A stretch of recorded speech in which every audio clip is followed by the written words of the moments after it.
Okay, so it is July 8th. Happy Firecracker Day.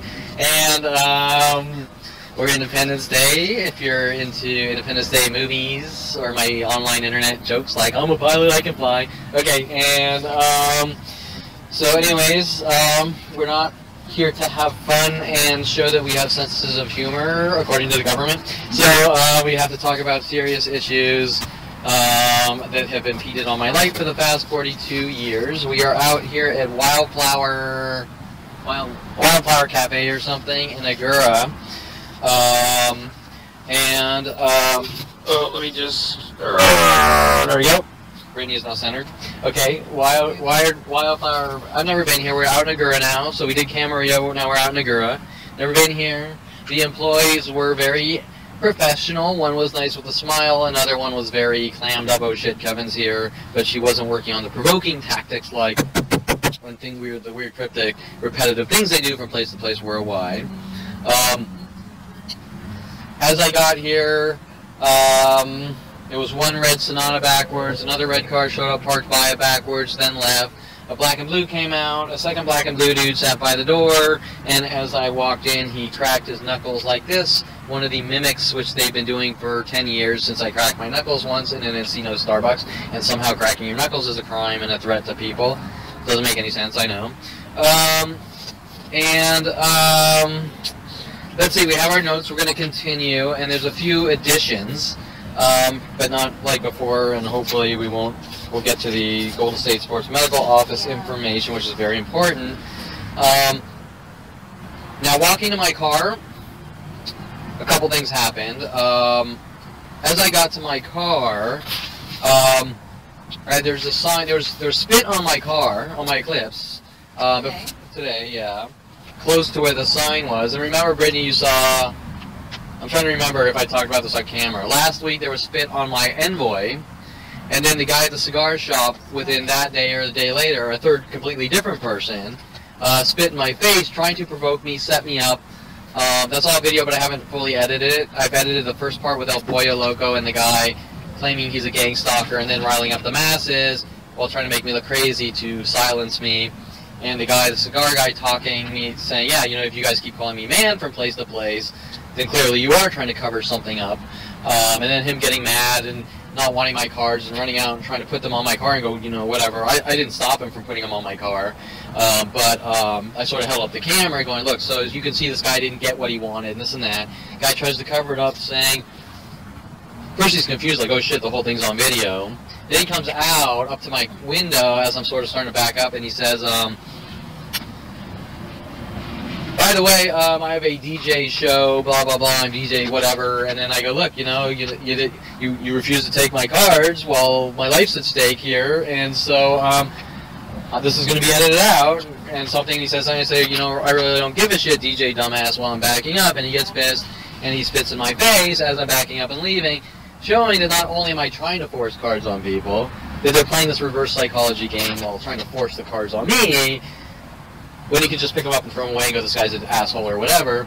And after me giving him lots of cigar money, you know, and being really nice while walking and being harassed to death by him, and showing that the entire situation, like every other one, is people taking turns in anger and rage for some reason, and then trying to cover it up. Okay, so coming out of my car today, let me start with, also a cop car drove through here after I got here, and a cop car, while I was getting some McDonald's, instantly showed up, and the cop, there's another guy in a black Escalade parked backwards, kind of waiting and watching, probably waiting for me, and the cop got out of his car and he gave me a nod, like a friendly nod, and walked by.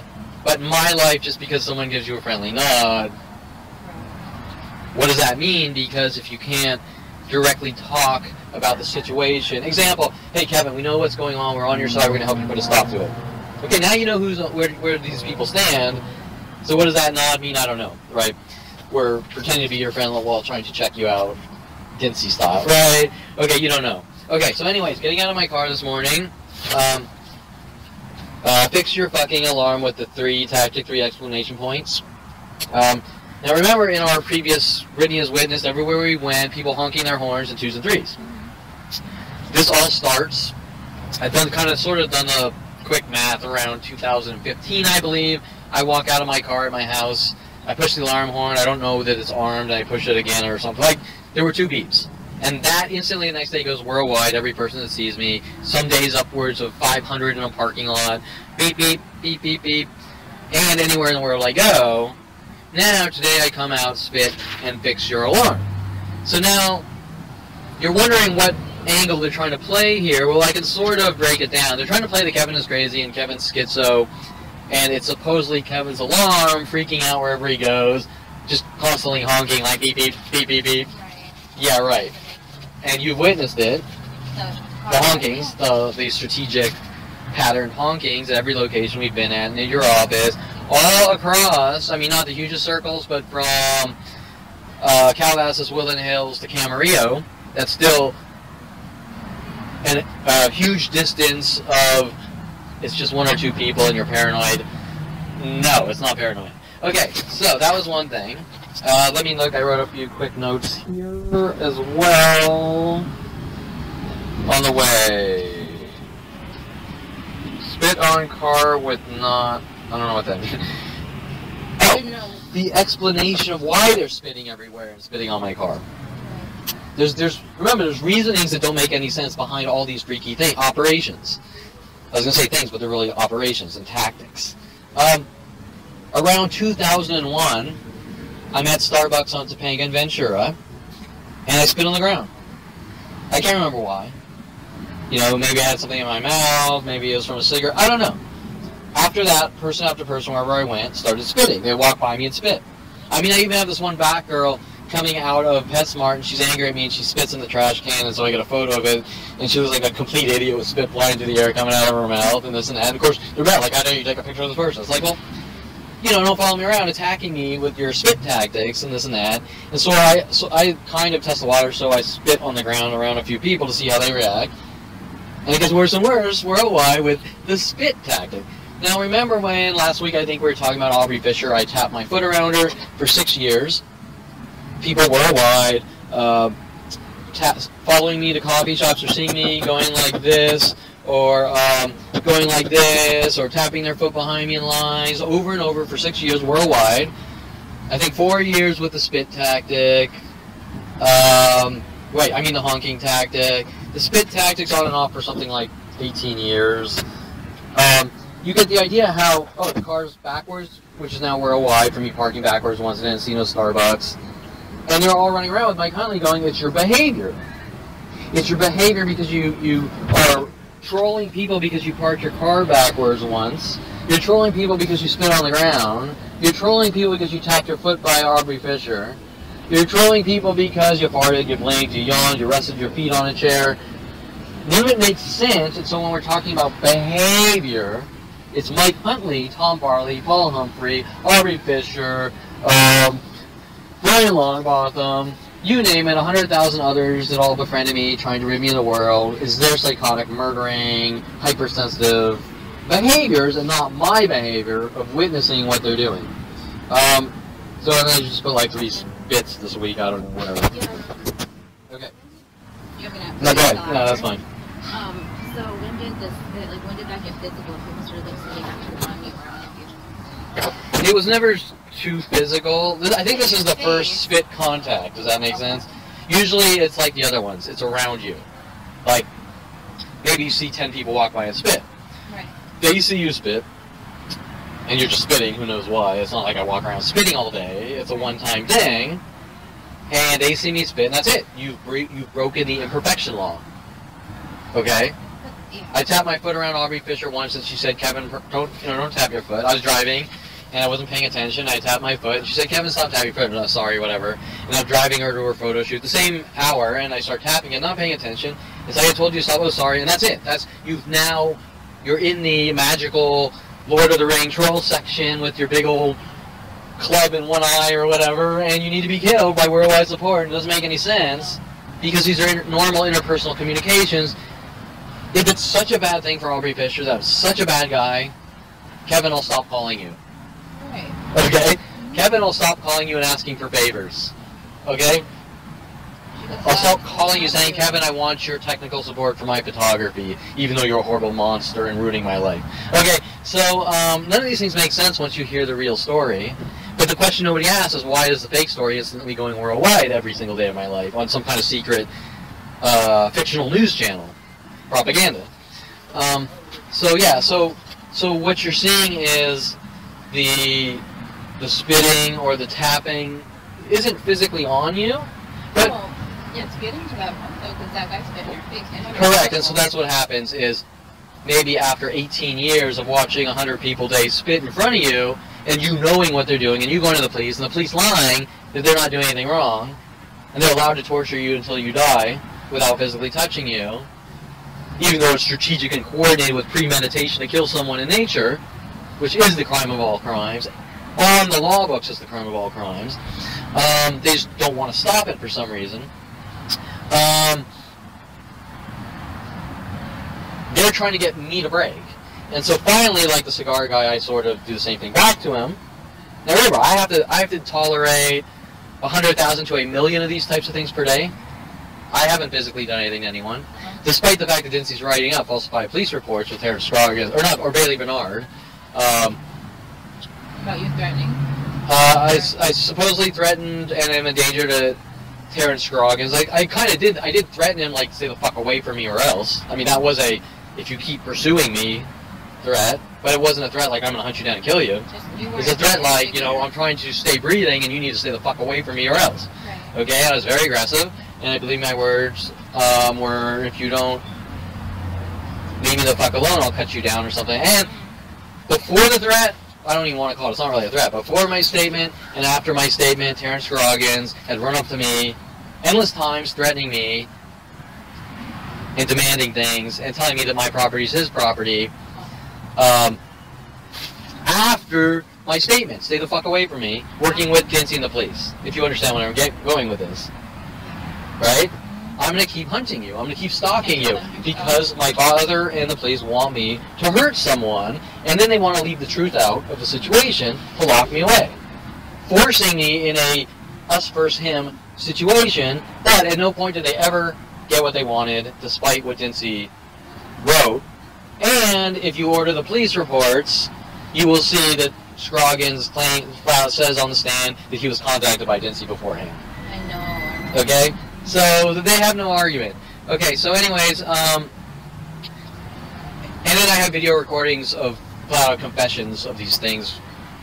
Dincy contacting people off his Facebook and things like this. So, okay, so the point is that these endless passive-aggressive things, not by one person, but by a planet of people, upwards of thousands per day at a coffee shop like this, has gone on 18 years, and the spitting on the ground. Remember, these are just, when I say tapping or spitting, there's thousands.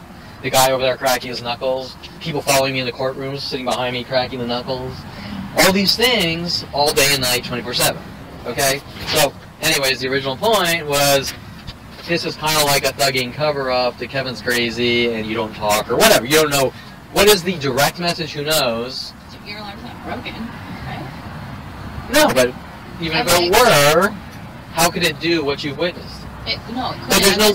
But if your statement is that my alarm's sitting there going, meh, meh, meh, meh, meh, well, the car's right there, and the car's been in front of Brittany on multiple occasions, multiple times, and that doesn't make sense. And we'll check the video tonight, the car DVR video, and if when the guy's walking up, it's not blaring. No, I've never heard your Yeah, so. I don't understand that at all. So. Well, it's like everything else. They're trying to cover up what they're doing, right? It's the same thing. We have worldwide campaigns to kill someone. How can we make them look crazy and then try to cover it up? And so this is like one of those little. Well, Kevin's crazy, and everywhere he goes, his car's making noise, and he thinks it's us. You know, that's their cover-up tactic. Because LAPD's statement was that I'm a violent paranoid schizo. I'm a violent paranoid schizo because I found out what they're doing. You know what I'm saying? Yeah. They tried to cover up saying I'm a violent paranoid schizo. And they're doing all these weird memory check things. I don't know why. What do you mean? Corinne T. Phillips on the stand was trying to prove that I had bad memory problems. I feel like you have a really good memory, actually. I think it's pretty fucked up now, but it's still You remember pretty damn good that I can remember the horrific All Day and Night all the way back to 5 years old. So, you know, but it's not nearly as good as it was. It was like I was telling Brittany on the phone. In the mid-'90s, I could sing Bye Bye Miss American Pie lyrics out of my head, and that's like a 10-minute song, which is a great song. And breaking apart the lyrics is about Buddy Holly and the day the music died, Buddy Holly and crashing in the plane accident and all the lyrics. Whatever, I met a girl, she sang the blues, she gave me, it's been a long time. I met a girl, she sang the blues, I asked her for some happy news, she just smiled and turned away. All these things, the Father, Son, Holy Ghost, the football, whatever, all these things are talking about God and his death and how the king is dead. When he makes the Elvis references, he's really making kind of a split reference between Elvis and Buddy Holly, because Buddy Holly's kind of a, you know, or actually it's been a long time, but he was sort of talking about the references, the king, Elvis, and Buddy Holly, they're all in the same era, and how, I don't know, you'd have to listen to the song, it's been a really long time for me, but whatever. Okay, so, what the hell were we talking about? Memory. Okay, so, what's her name? Corrine or Karen T. Phillips. So what she does on the stand is, they suppress the website and try to make me look crazy with the website. They don't want anyone knowing what's on my website. And I say on the stand, I say, well, she says something like, you expect these people to believe you from what you're saying. And I said, well, you know, I said, for some reason all the proof is inadmissible as evidence, but it's all on the website. And so I guess you're just going to have faith. And he said, okay, you know, let's wrap it up and come back tomorrow, whatever. And then the next day I'm on the stand and she said, so you said this as we were leaving, and she switched it up like it was something else. I said, no, that's not what I said. I said, you're going to have faith that what's on my, or I should have continued, made it more specific and said, you're going to have faith as to what's on my website is true, but I said you're going to have faith, showing that I don't have memory problems, although it does make me look a little crazy-ish. But I don't think so. In those situations, you have to explain every detail because they're trying to make you look like a crazy rambling idiot. That's their motive. And so, what she was doing, like she was trying to, is he all there? Does he flip out? Is he schizo? One of the the dog attack, when I called the cops, they were asking me, they wanted like verbatim specifics, which no one would normally ask. Like what happened? What happened, word for word, and weird things like that. You know, like, and I think he asked me something about my memory or whatever, you know. I mean, you were bleeding, your pants were ripped, you went to the... Correct, and they're ignoring the actual physical attacks, trying to make me look crazy. And, you know, it's just, okay, so anyways, we're veering a little off here. Okay, so, oh, by the way, we're in Agoura, home of Ryan Golds, of lawyer Ryan Golds, my father's friend who went in and bought the lake house with my father and wanted to take me to the Lily Lake House, and in Victorville, hinting about Victoria Walker and Victor from like 5th grade and all these things, and what's his name? Ryan Gold's lashing out with his family in anger age, well, sort of, hey, come, let's go on a vacation, and we're going to sit there and sort of lock you in and go ballistic on you. Is that the last vacay that your mom was talking about, or no? No, this was just all throughout. Oh. Maybe 30 to 36 or something. My dad, Kevin, come to the lake house with us. And we're all in a car with Ryan Golds and family, and it's like little belittlings and provokings, and you think you're the sarcastic comments about, Jesus. I can't remember, there's like a black organization for black civil rights. I can't remember what the organization's called, just making belittling jokes about that. I think I'm a black person. And then, like we watch Howard Hughes and he would whistle, and like movies, and he'd whistle and like hint that I'm like Howard Hughes, or just weird things that I kept doing. My father kept showing me a movie and whistling, showing me a movie, whistling, the weird whistleblower thingy, and just constant like attacks and anger and rage from Ryan Golds and his family with my father, like, you know, we're gonna sit there and mentally batter the shit out of you for what you did, and there's no what you did, right? Now remember, I talk about the correlation between Brian Weaver spending 15 minutes bullying Ryan Hirsch when I was in 8th grade, and then telling the principal with Ryan Hirsch that I beat up Ryan Hirsch, that I'm bullying Ryan Hirsch. So you can make the connection of these stage frame jobs. Not that anyone would care, even if I did bully Ryan Hirsch that much. But you didn't. 30 years later, playing this game that Ryan Gold is like some kind of twin double to Ryan Hirsch, and he's getting his revenge or karma, right? Okay, it never ever stops. Okay, so we're at the home of Ryan Gold here. Now I printed out a few things. Let's see what's going on. I printed out a few things. Just these are a little off topic, but I think they're important. And I don't want to get too deep into them. Yeah, I can talk 100 million hours about the things done to me over these. Every single piece of artwork I've ever created, but I printed out some important ones. Okay, first is this is a big one. This is the one my daddy, working with the lawyers and police and Dincy, paying off Dincy, is saying this is the reason they arrested me. Really? It's for the photo? Not a direct reason, but the excuse they're using. Kevin's a violent, paranoid schizo. Look at this horrible artwork he did. What is the number 4 for? The movie. Okay, first let's talk about the context. I post thousands of pictures like this. Yeah. Whether it's jokes or it's references for movies, because there's obviously a reason. Because they've been using media, as we talked about, since 5 years old to try to make it look like I'm crazy and conform to media. So after years of abuse, like, are you going to fucking tell me what's going on? No, you're imagining it, you're crazy, you need to go into a mental institution. You start to sort of fuck around back with them in a joking way, not mean like them, because remember, I'm the target. So all my jokes, most of my jokes, are pretty much about me. I'm making fun of myself, right? Okay, so what's the movie? Divergent. And the character 4, where they try to brainwash him and force him into killing his girlfriend, and then he snaps in reality, whatever. So my father's mad about this, but he's not really mad about the artwork. And he doesn't really believe that I'm crazy. He's using it as an excuse to justify my eradication.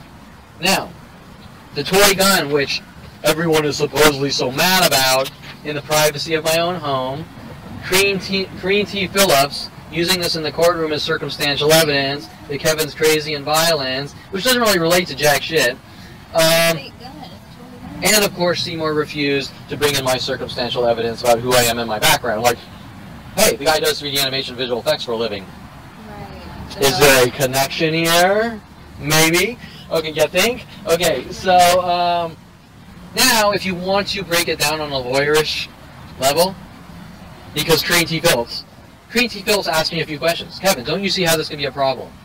And I say no, unless you're a perfect anal retentive square on the stand. Now, what I wasn't thinking straight, I should have said it's a toy gun, but I wasn't thinking straight because that's my lawyer's job.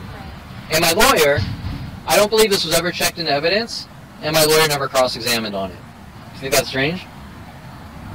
I mean, Kevin, is this a real or fake gun? Right. It's fake. You can see it's fake. You can look at it and you can see it's fake. Right. It looks fairly realish from a distance. But look at the size of the BB gun dart hole, right? Okay. Anyways, the point is this picture is in the privacy of my own home, and even if it were to be a real gun, it's not a crime. No. Okay? Now my lawyer and people are like, well, you have a mean face. Well, yeah, of course. Am I going to... Okay, so what's the thing? Let's... It's like a character. Like, correct. Yeah. And I say that on the stand, and she cuts me off, and she gets mad. I said, it's like Hollywood. She said, nope, no more questions. It's just okay. An artist here. So the point is, let's say I'm a crazy, violent, paranoid schizo. You're not going to post I'm going to take a picture with good depth of field. I'm going to take the time to put some artwork. I'm going to do the facial pose. No, if you're a very paranoid schizo, you're not going to have the time to freaking do this. You wouldn't even do it because you wouldn't want anyone to like... Correct, that's another good point. I wouldn't be posting on Facebook and social networks and making 100,000 jokes about the movie Divergent and 100,000 other movies, which I do every day out of boredom. Or the lack of not being able to have a normal life from what they're doing. So the point is that you would agree that this isn't the type of thing, especially with the hundreds of thousands of pictures a day with people outside with AR-16s and real guns that nobody gives a shit about. I mean, there's no burning messages underneath it when you posted it. There's nothing like that, right? No, I didn't say anything like, I'm going to go to this person's house and slice their throat and rip their rip their long intestine out of their neck or anything, you know. Yeah. So there's nothing. There's nothing out of the norm at all unless you live in a perfect anal retentive world. Okay, so Brittany, do you think I'm a danger? I'm the bad seed, remember? Are you scared? Look at my claws. Okay, so yeah, I just threatened Brittany's life. Okay, so it's all on camera, and for you too, Dincy. Okay. You're not violent. You're not gonna hurt anybody, and you're like the only time you're gonna hurt somebody is if you're defending yourself, like by accident. Correct. Defending yourself means that you have no choice. Exactly. It's you or them. If they're attacking you. Yeah. You know? And they still haven't put me into a. They put me close with Bailey Bernard, but I still have not given them what they wanted. You don't ever instigate it. That's something. Correct. And even if, it's like I said before, and I haven't, but even if I would have killed one of these people or a shitload in self-defense, it would have been justified if you're surrounded by honest, decent, moral people about right and wrong and not being paid off to hunt me down and kill me or whatever in the judicial system. Okay, so now this one is even more important, and this isn't a good printout because I was running out the door. 1996-97, Jim Johnson's electronic art, digital computers and art class. Jim Johnson working on a whole bunch of tactics with the government. I'm not going to go into them right now. This is actually a remake of, because I couldn't find the original, a picture of a game character Katana and Mike Tyson fighting Katana. Okay? Now, this is a big one in the Kevin's a Woman Beater tactics smear propaganda operations worldwide, working with Tom Farley, who wasn't even in Colorado. Random women all around campus knew that I'd put this on what Jim Johnson called the Sleeping Dog Contest, a website in around 96, 97 of the 30 students class artwork, which they all singled out one person and didn't care about anyone else. Worldwide, yes, worldwide, before the internet was even anything. And saying that I'm a schizo, this is a confession that I'm a woman beater and I think I'm a black person. Now remember, going back to childhood, and there comes a white supremacist and all the weird things. Correct. So now I don't know this is going on, and I'm watching women walk around with these frightened looks on their faces. I'm going, what the fuck's going on? Now remember, my statement last week, or Friday when we spoke, I told you I feel like a rat in a cage. If you're walking around campus after you posted this picture, but you don't know anyone on campus has seen it, even though that's not, they wouldn't get mad anyways. The context is it's from an art class, right. With 30 students, so you're gonna say it's art. You're walking around campus and women have these scared look on their faces, but you don't make the connection because you don't think these are all. You don't realize these are connected events. You're thinking, oh, that girl's weird. She went from hot to cold and she's bipolar and this and that or something. I don't know. Maybe stay away from her, right? Okay. You never make that connection because it doesn't make sense. Correct, because it's never said to you. And how would everyone worldwide have seen this? Right. Even though it's on a website, it doesn't matter. How would everyone worldwide see this unless there's billions of marketing dollars or millions of marketing dollars like Coca-Cola behind it? Okay, but the point is, every piece of artwork since a young child is used against me. After this, worldwide, people are coming on IRC. Hi, my name's Katana. Really? Then they're giving me speeches how the character from the video game, I think it's like Street Fighter, isn't real and weird things like this. I'm still not really making the connection because I'm not thinking that why would these strangers see my artwork? And how would they even get that from your art? Like, how would they even? Exactly, that's the point. Is that they're nitpicking not just art, everything. If I fart, if I blink, if I rest my feet on a chair. They're nitpicking strategically from stranger to stranger, what can I collect to use against Kevin Perlman? Twist, contort, take out of context. By looking at that, I'd be like, oh, that's cool. You know? Like, yeah, exactly. You know, I would never take it to, oh, this. Yeah, like when I walk into an art gallery, I'm like, I like it or I don't like it, or I think the artist was trying to say this, and that's it, and I leave. Right. I don't obsess on it, like someone needs to hunt down and remove that artist from society. No. Right? I move on. And so the point is, the things that are being done to me don't make any sense, right? I mean, I still have people hunting me down for like artwork at like 8 years old and things like that, right? It's just like, and you're like, how do they even know about it? And why do they care, right? It's like, because they wouldn't know about it. Yeah, and so it's all being collected, data mined with NSA level resources, archived. They're pretty much hiring creative writers to fabricate lame stories and then give the propaganda out to the entire planet and say this guy's crazy and needs to be removed from society. And remember Seymour's statement in your office that if someone thinks you're crazy, they try to get things to use against you? That's not true. I've never tried to get things to use against all the weird, strange, crazy people I've met in life.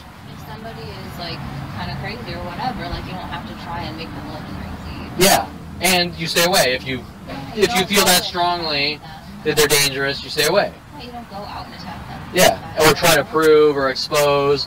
Hey, I think this person's a violent paranoid schizo, so I'm going to spend 42 years proving it. Well, then you're the obsessed psychotic lunatic, not the guy. Right, yeah. Okay, and so the last one associated, me holding the gun, and then also at the same time, using the gun with a girl who called herself Lily Love, Christina, probably hinting about Christy Reynolds from 8th grade. And also, I think Lily Zine, and she comes over, she brings her own Freddy Krueger clothing, and she does her own makeup. She also brought up other pictures. She brought tiger shoes and all this. Is that her gun? No, this is the same toy gun that I had laying around in the photo studio as a prop. Yeah. And so this is when my father flipped the shit out, realizing that the toy gun, which incriminates him in a mass crime because he had paid Victoria Walker to give it to me in front of him at his 30th birthday party, or my 30th birthday party, because he wanted to see how I would react in the Kelly Hatch Karma surprise box, except my Kelly Hatch surprise box had all cool things like trippy toys with oil and water and food coloring and stoner type things, and Victoria Walker's had like Playmates with 3 porn stars and a Julia, and what was the other thing? Oh, there's something on the title about terrorism on the cover, and then she had the toy dart gun, and they intentionally gave it to me in front of my father. My father wanted to see my expression, and also hinting about when I was 16, my father paid off the LAPD to put up Wolf's 300E Mercedes, which I found, and told him, and then the rest of my life saying I tried to kill or scare him. Hence, fabricating all these things, paying off Victoria Walker to give me a toy gun so my father could say, Kevin's a violent paranoid schizo with a gun. Did you get it? Okay, so where my father really flips his shit is when this gun, that I don't know at the time, is actually an accessory to his crime spree against me, ends up in all of my art on model shoots and things like that. Okay? Hence, the real reason is not because Kevin farted wrong or Kevin has a fictional portrayal of the movie Divergent. The real reason he's so mad is because in my artwork itself is proof of his, what do you call it when you check it into evidence? Evidence to crime. The proof of my father's evidence to a mass worldwide crime against me. That's why they're really mad. That's why they're trying to cover it up. That's why they're trying to get search warrants to get in my house saying we think you have something. That's why Dincy's trying to break in my house with 6 police break-in attempts. Because they don't want anything that links back to what's really going on to exist. Okay? Because nobody cares about a toy gun in the privacy of your own home, whether it's in photos or not. Yeah. Well, even this one, nobody came to me for this one, but it still shows. Example, if you were to have a, what do you call it, an expert witness about guns on the stand, you go, that's a toy. Or you just look at the side that says toy gun. But, with all my other pictures. Okay, so now we still haven't, of course, gotten to here. But now it's time to talk.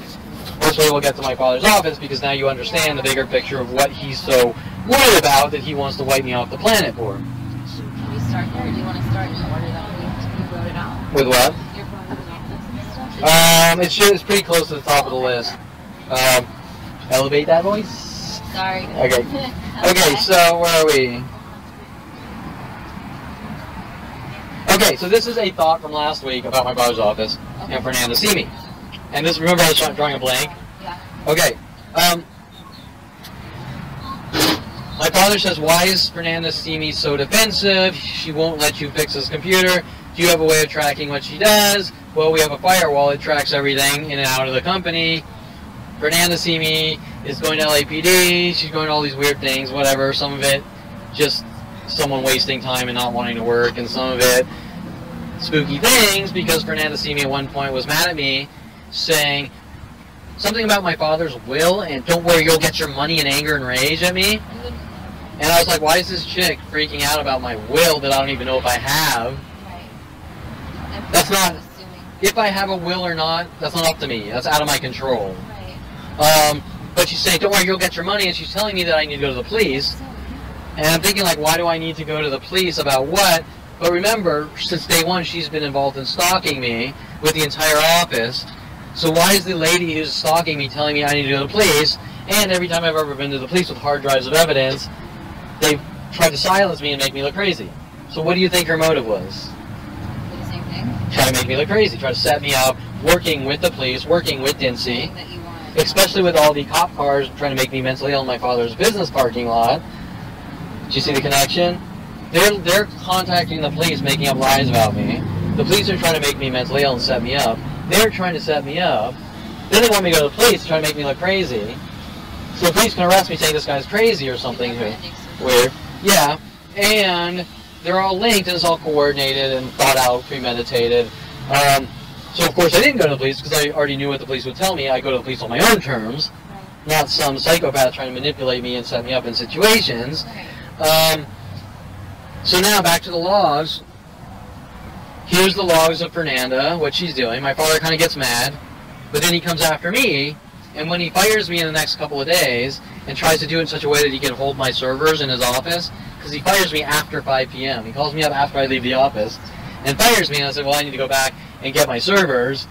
And he's like, don't worry, they'll be safe. And I'm like, I don't trust you. I'm going right? Yeah. And how old were you then? Like, what year was that? Probably like 5 years or 6? I think about 5 years ago. Maybe 4. Now this was the thought that I forgot. As my father's calling me up, trying to turn everything around on me, and what he's really mad about is I'm not going out to dinner with him on my birthday. Right. With all the other, I'm done with you taking me out to pay people to take turns on me. I didn't say it that way. He says something on the phone. Now remember, my phones have always been tracked, and they're collecting phone conversations and texts. And he says on the phone something like, I can't remember the exact words, like, well, you know, you have the logs of what Fernanda's doing, and that's trying to make me look like I'm stalking Fernanda. Right, but didn't you keep that just so you could get in at any point if you needed to help, like with their computers or whatever? Well, okay, let's talk about reality here, okay? Like you're not... Let's talk about reality. The boss, the head honcho, the main man, the big cheese, comes to his employee. He's the boss. I have to do what he says, unless he asks me to go kill someone or something. Like his employees actually do it, I don't. If he comes to me, if the boss comes to me and says, Kevin, can you print out the firewall logs? I want to see what this or any employee is doing. I have to do it. It's his company. Now, people might try to do the scams they've done on me in my entire life. Notice the black and blue over there and whatever. Might be something, might not. Okay, so let's talk about the reality of the situation. Every firewall in the world, just like most software, logs. It logs. That's the entire point of a firewall. Right. That's like saying I want to drive a car without wheels. Right? Right? Okay? So all these things are based on half-truths and propaganda. Do you understand? They're out-of-context statements. Listen, if someone's hacking remote desktop port 3389 or VNC port 5900 or SSH shell port 22, your firewall, whether it sends you emails, set up to send you emails saying we have 1,000 attacks on port 22, tells you by IP address, internal and external, who's trying to get in, who's trying to get out, who's getting in successfully, who's allowed in. That's the point of a firewall that monitors 65,500 and something like 80 ports and a lot of other things like malware, viruses, web traffic. Can I ask this silly question? Sure. What is a port? A port is, okay, so everything we do based on TCP/IP connections, the internet connections, in and out, is based on a port. So for example, let's say right now I want to log into my house. And you know what remote desktop is in Windows? Yeah. Okay, if I right now want to log into my house, I have one single IP address. The only way right now is to get to my house is to that one single IP address. But I want to do 100 different things. Well, you can't do 100 different things with one IP address. So you need the location, like your home address, but then you need 100 ports to do 100 different things. So a port is like an extension of an IP. Like you live at 444 Brian Weaver Street, but I want to send Brian Weaver a mail that goes to 444 Brian Weaver Street. It says, "Hey you," which might equal 11. Now I want to send Brian Weaver at 444 Brian Weaver Street a mail that says, "What's new, Brian?" Maybe that's 12. Do you understand? Okay, so if I'm going to log into my remote desktop, I have to say, go to this IP address on port 3389. If I'm going to log into VNC, I have to go to my same IP address on port 5900. It's another type of derivative of like remote desktop, but originally from Unix. Okay. If I want to go into SSH shell, same address on port 22. Okay, so now there's 65,000 ports open by default. Think about that. Most people don't think about this. No. Your computer right now, if you have a Cheeseball Linksys router, does not have a firewall, meaning that 98% of the world here that are private citizens don't have firewalls, and they have 65,000 open ports. That's crazy. That's like a freaking buffet for anyone that wants to rip apart your network. Okay? Now, the thing is, to get in, to do whatever they want. Inject viruses, SQL attacks, track your email. NSA having a field day because you're not protected. Okay.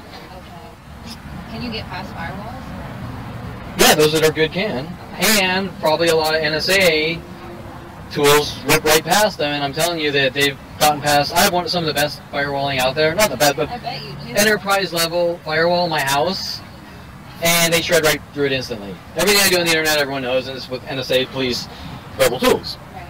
To try to get, twist, and contort anything they can use out of context. But the point I was going to make is, the average person does not have a firewall in their private homes, and they don't need to. Okay. Meaning that the only reason you're in danger is someone with serious resources or knowledge doesn't like you. And just a side note, on those crappy routers, there is a NAT level internal external IP address, but it's still not.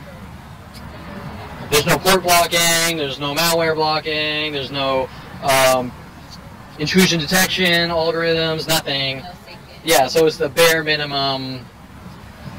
My car has an engine, and that's about it. Okay. Okay, but back to the point, they don't need it because they're not being stalked and targeted, except for the rare few, maybe like Sarah Palin or some person that's hated, right? Okay. Sorry. Okay, so the point, this entire deviation of this long topic is back to, on the phone, my father's trying to turn the conversation to, well, Kevin, you know, you have our firewall logs, and do you understand? Yeah. Wait, but you asked me. Oh, but I'm going to leave that out. Okay. The head honcho, the boss of the company wanted this, now he's on the phone. Look what you did. Right. Okay, Yeah, there's setups. Right? Now we also know that the police and government are taking everything off my phone and emails and using them against me. Oh, look what Kevin did now. Wait, so don't you think my father doesn't know when he calls me up on the phone, Right. he's reversing the wording and having people collect it, just like they were doing with Roddy Morales and Jen has, to use against me to make it appear on the surface, this guy's a bad seed. Look what he's doing in my company. He thinks he's the boss. Right. Okay, so that was the thought that I was sort of lingering last time, like what the hell was the... Yeah, that's very important to understand. That's the point where I really understood, even though I knew it, I understood the levels that this guy would go to cover his ass, throw his son under the bus, when all I have to say is, Lorena, don't hunt down trying to kill my son. You know, you're fired, you're not fired, I don't know, I can't tell you what his actions, I mean, I know what his actions should have been, but I would never make that statement. Like, and at one point he asked me what I should do to Lorena, the same type of thing. Yeah, like, you know, Lorena's doing these things, well, you know, what do you want me to do? trying to make it look like I'm trying to take over the company, right? I watched this tactic over and over with them, trying to flip it on me and collect. Okay, so anyway. Wait, 4 or 5 years ago is when you, like it solidified for you what was going on with your dad? No, it was solidified before that. Well, no, I should say, I don't know how to explain it. That's okay. Everyone was involved, and is involved. Right. But there's levels of involvement. Okay, this isn't a simple issue. Oh, okay. That's when you realize how deep your dad was. Where, example, 29, you know what's going on, you're freaked out. 35, you're past the sort of freaked out, and you're really starting to understand what's going on, but who's responsible? Does that make sense? Okay, example, if you're attacked 100,000 to 1,000,000 times per day worldwide, who's doing it? Is it this 100,000 guys? Is it those 100,000 guys? Is it your mom? Is it dad? Is it your brother? Who's the one orchestrating it? Who's the one going out to the store, buying 100,000 cockroaches and setting them loose, right? Does that make sense? Yeah. You don't know, because it's just a hurricane. You're in a hurricane. Is it this 100,000 leaves flying by you? Is it... Okay, so you sort of have to systematically, by process of elimination, distance yourself from those that are on the higher danger level from the lower danger level. Okay, and my father is on the number one, right at the top of the danger level, because it starts from childhood with his psychology degree, and him, I guess, coming out of the Air Force probably has some kind of relationship. So, but is that when you realize then, like, that becomes, like, number one? Like, when you... Well, there is no real number one, but there's a magnitude of this guy is just... Yeah, but we have a company of 28 employees working on me all day and night, 24/7, to exterminate, eradicate, end my life, kill me, or lock me in a cage. We have Lorena Escobar, who sits around pretending to be an office manager since I was 16, paying off women in Southern Oregon State College, University of Colorado to stalk me and try to set me up. We have teachers contacted in all colleges to try to set me up. We have teachers in high schools trying to set me up. We have every psychological bullshit label. Okay, so let's do the math. Who is into psychology? My father has a secondary psychology, my brother has a secondary psychology, and my brother's an art therapist. Okay. Your brother is too? Secondary psychology degree. Your brother? No, my mother. Oh, I thought you said my brother. No, he's a urologist. I knew your mom was. He's a urologist. I think Shane might be off in med school, working the same systematic psychotic behaviors. Okay, okay, it starts at 5 years old. Well, if it starts at 5 years old, Lorena was around 16 when my father paid her off to pretend to be an office manager. She was young too? No, I was 16. Oh, okay. Well, she's 2 years older than me, so she was 18. 18, okay. She's my brother's age. Okay. She was an x-ray tech, then became an office manager with this little spoiled brat running around saying she could quit and get paid $400,000 a year without ever even going to college, and does nothing at all but follow the doctor's son around, hunting him and stalking him. Okay, do you understand? So now you have a dynamic. Well, what motive does 28 Golden State employees have? My brother, Lorena Escobar, they're just having a bad day and they all just conspiring together to go after me? No. So now you're going to say this is probably about money, right? Kind of like a split. Hey, Lorena, you want to be my office manager? I'll pay you to be my office manager. I'll pay you $150,000. I don't know how much you made. I'll pay you $150,000 to be my office manager. I'm just pulling a number. Yeah. But, you know, I have some side activities. So the cover-up, do you understand the, what do you call it? The wrapper is she's a Golden State Sports Medical office manager, which we also had secondary office managers. That's the real work. That's interesting. Like Fernanda Simi and then Elsie Sandoval. And she's involved in these intricate things of trying to hack into my computer, get into my house, paying off the police, paying off women. She's running around with you in moderation. And what you're doing in the privacy of your own home. Me telling her, look, Lorena, my private life is none of your business, and her getting mad about that. Okay?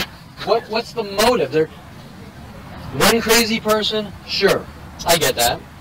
28 crazy office employees all doing the same thing with worldwide support? Not crazy. Systematic. Right. Okay, so you have a systematic, calculated campaign going on. 28 employees alone for 14 years working on me all day and night, 24/7, minute by minute. Have to have motive and reason. Well, let's play stupid and say Lorena Escobar went off the handle. She somehow managed to rile up 28 office employees to hunt me, even though it's worldwide. Doesn't make any sense, because the other employees would say, that's crazy, Lorena, you need to get, I'm calling the cops. Okay, so it's coming from the boss. It's coming from the big cheese. And remember, someone with a psychology degree, my family, at childhood, at 5 years old, with the psychology community. And it goes from the psychology community to the police, to the government, following me to college, because it's crazy, we need to remove from society, whatever. I can't give you the specifics about what they're saying at 5 years old. My father's saying, like, I have a nervous problem at 5 years old. I mean, even if I did, so what? No, you're a kid, and that says something probably about the environment you were raised in. Correct. You're nervous then, Yeah, like I'm trying to create the perfect robot child or something, right? It's too much pressure, yeah. Okay, so anyways, oh,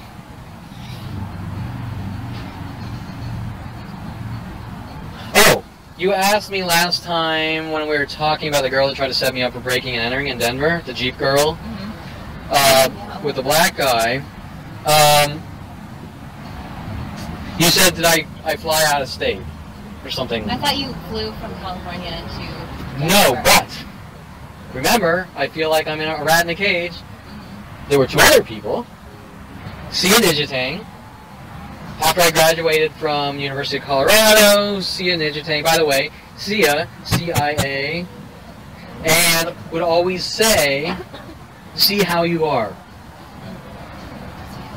Get it? That person. Yeah. Okay. Yeah. You got a family saying you can't see yourself. Yeah. You have Sia, who knows if that was even her real name, Nijitang, who says her father was a judge, just like Jen Yang. Weird. Asian girl, father's a judge. Jen Yang, Asian girl, I think they said her father was a judge. Calls herself Sia, like CIA, met off IRC. Okay. We go out on a few dates, not really working out. She's kind of annoying. She shows up one day for no reason while I'm having sex with this other girl. Just magically. I don't even think I told her my address now that I think about it. I don't even know. I'm not 100% sure on that one. Now she later on wants this revenge for no reason like everyone else. So I fly, I think, out to Florida to see my brother, and I meet Skylar, who tries to set me up with the police. Stephanie, who's following me on IRC all the way to the Colorado channel from Florida, who lives by my brother. And then, on the way back, I stop, because Sia says, Kevin, stop on the way back, and I want to see you, even though we weren't really that close. Yeah. And I go, whatever, because I want to see my old roots or whatever, because I love Boulder. Boulder's awesome. And she plays the hot cold, I come in, well, now I want to see you, and this and that, trying to blow me off. Okay. Why do you think she was doing that? Uh-oh. Well, think about it. No. With everything going on, why do you think she... Well, like, before too, like, people will tell you to do something and then act like they didn't tell you to do it. Or say, like, go in and do it, right? hold on a sec, let me make sure. Why is this thing puking on me? Okay, so... what do you think? Brittany's just gotten her paper, so she's getting overloaded on how government kill operations work. So what do you think? What do you think Sia Nijitang's reasoning here is to get me to fly from a different state over back to Colorado and then play the hot cold game like I'm not interested in you? Well, it sounds very similar to like the other things when you asked to borrow her, like that. What's it called? The Carter thing? What is it called? No, that was Kelly Hatch in Oregon. Right, but I'm saying it reminds me of that because then she said that you broke into her room or something. Correct. Just, hey, you can, go borrow it, go into my room, and then he broke into my room. Like that's not how life works. Like, right. You're crazy, Kevin, because you went into someone's room that's your friend that said go in your room. Well, that's every day. My friend, hey, come over, let's have some beers, the door's open, come over. But that's a friend. That's not a stranger in IRC that I've never met. Right? So the context is different. Right, but that's what it reminded me of because she's like, come see me, blah, blah, blah. Well, it's a little different because, first of all, we weren't that close. I would never walk into Sia Nijitang's house without... No, I'm just saying, like, she's like, please come see me, I want to see you. And then once you get there, she's like, I don't want to see you. But what do you think she wanted at the instant moment of the blow-off? For you to react? Like, what the hell? Like, I just flew all Like shouting, I'm gonna kill you, this or like, that. For you to be upset and mad. I would. Correct. I don't know if that is fluid, you know. I'm a violent, according to the LAPD and government, probably all the way up in the White House, I'm a violent paranoid schizo. Right. So We have Mr. Quigley telling me to punch Paul Schaefer in 10th grade, which didn't work. Right. We have Sia Nijitang getting me to fly from Florida to Denver.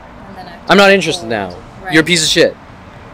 Don't you think they would like realize like, okay, well clearly I'm not ever gonna react the way you guys are trying to get me to? They did realize it, but they just get angrier and angrier. They realize it at a young age. I mean, if in 10th grade I didn't punch Paul Schaefer when a teacher flat out told me to, if I have no history of violence, I have no juvie record, I have no criminal record.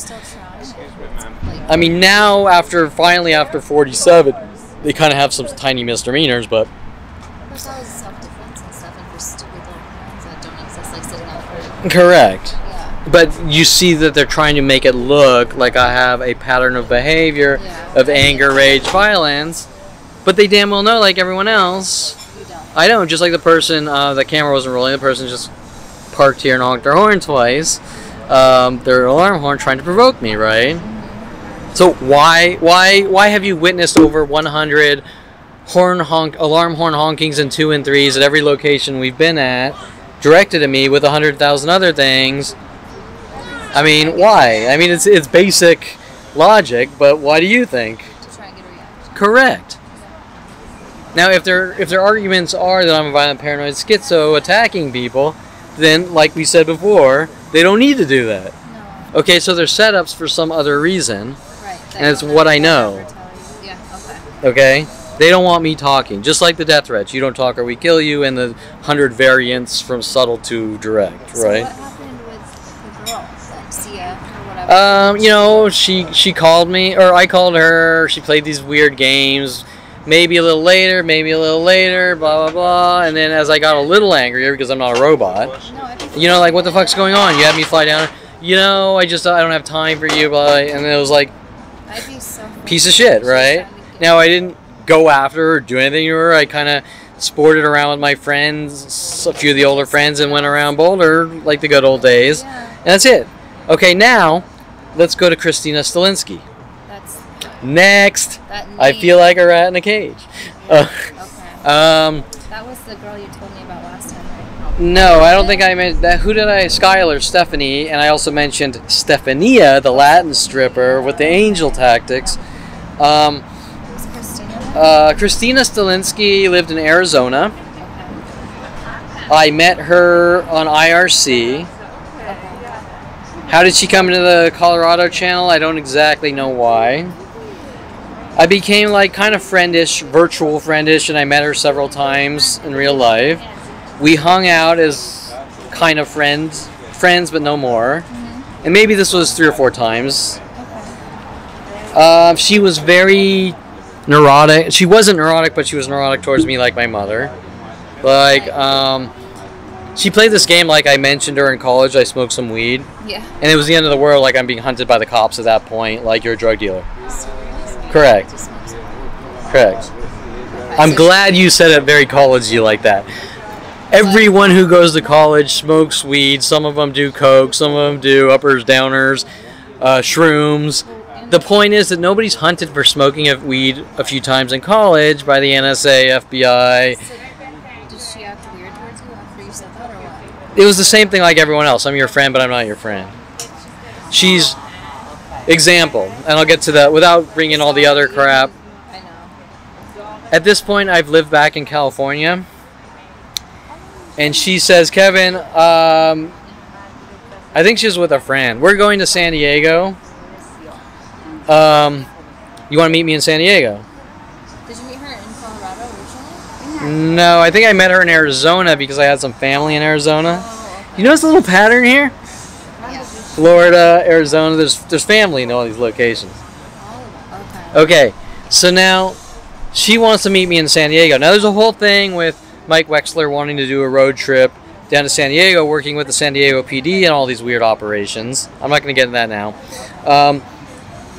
And Eric Christensen wanted to do a road trip down to San Diego to set me up with the San Diego PD, hinting about his girlfriend Jen and all these weird things that I don't exactly know why they have a problem with San Diego, but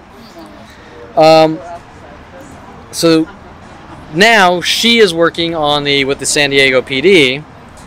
Kevin, meet me in San Diego. I haven't seen you in a couple of years, and we're never really that close, you know. And I drive down, and she disappeared. Like I'm not returning your calls. I'm not like Sia. The same pattern of passive aggressive. I want to set you up and get a reaction. Okay, so I'm there. It's who knows. I get there early, and then in the morning, and by who knows, like maybe 1 a.m. or something, I'm like, fuck this. I'm going home. You know, fuck this. Fuck her. I'm turning around. I'm going home. Real quick. Look. Oh, interesting. Yeah. What did he do? Anything? He hit the Carter. That's it. Oh, did he? Yeah. Okay, so I start to go home, and she calls. Kevin, I'm so sorry. We did this, blah, blah, blah. What do you think's really going on? Now that you know the bigger picture. What do you think? I don't know. No, I'm asking. I know what's going on. What do you think? Come on. No. Common sense. You got a psychology degree. That doesn't. What do you think? Well, what do you her human behavior? Guilt? Guilt for what? She's. Blowing you up? Or saying, come, setting trying to set you up? Well, you just. I'm confused. I'm asking you why she would have me come down to San Diego and blow me off. Reaction. She has me drive. It's not that far, but it's a 2-hour drive to get a reaction. And then Now, the apology. how does she instantly know within 30 minutes when I turn around and go the other way? That's the question. The same way that cop just probably came by twice knowing I'm here, and the cop over there at McDonald's. Why do you think she apologized?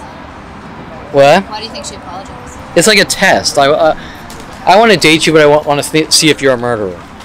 Like if you'll show up or not? No, if she can get a reaction. Like if she get like 100,000 phone calls and I'm going to kill her or something like that. Oh, jeez. Okay. Okay? I mean, come And then on. she This is basic apologizes 101. for You know, what all the reason? drama girls that run around. Oh, he's a stalker. He's a stalker. He's But a stalker. The drama girls, they right? already asked him to come, and then they say that. She's asking me to come, then she's blowing me off, like everyone else, Right. to get the reaction. Yeah. But what happens if you keep provoking someone, whether it's aggressive or passive aggressive? Eventually, you're going to get a reaction. Correct. Let me rephrase. What happens if you put, let's say you have a sharp rock, Yeah. a rock with sharp edges, and you put this rock on the edge by the ocean where the water comes up on shore over and over, and you come back in 5 years, the rock's smooth around all edges. So what we call in Jesus, what's it called? Geography, whatever. I am not the one. My brain's fried. Geology? Geology, thank you. In geology, that's called wear. Yeah. Okay, well, let's apply the laws of geology to human behavior. You keep provoking everyone 100,000 to 1,000,000 times per day on the internet, off the internet. People show up honking their alarm horns 2 or 3 times, 100 times a day for 20 years. What? By trying to wear a human down, they're trying to get that reaction. Or trying to get them to, like, give in or give up or react. Well, you can't give up. Well, how do you give up? Well, that's what I'm saying. Right? You get weaker and weaker and you die. That's what I mean. And eventually, while you're dying, you say enough's enough, and maybe you end up killing someone for your life, for self-defense, Fighting. and they go, nothing's happening, he's crazy, he's a violent paranoid schizo.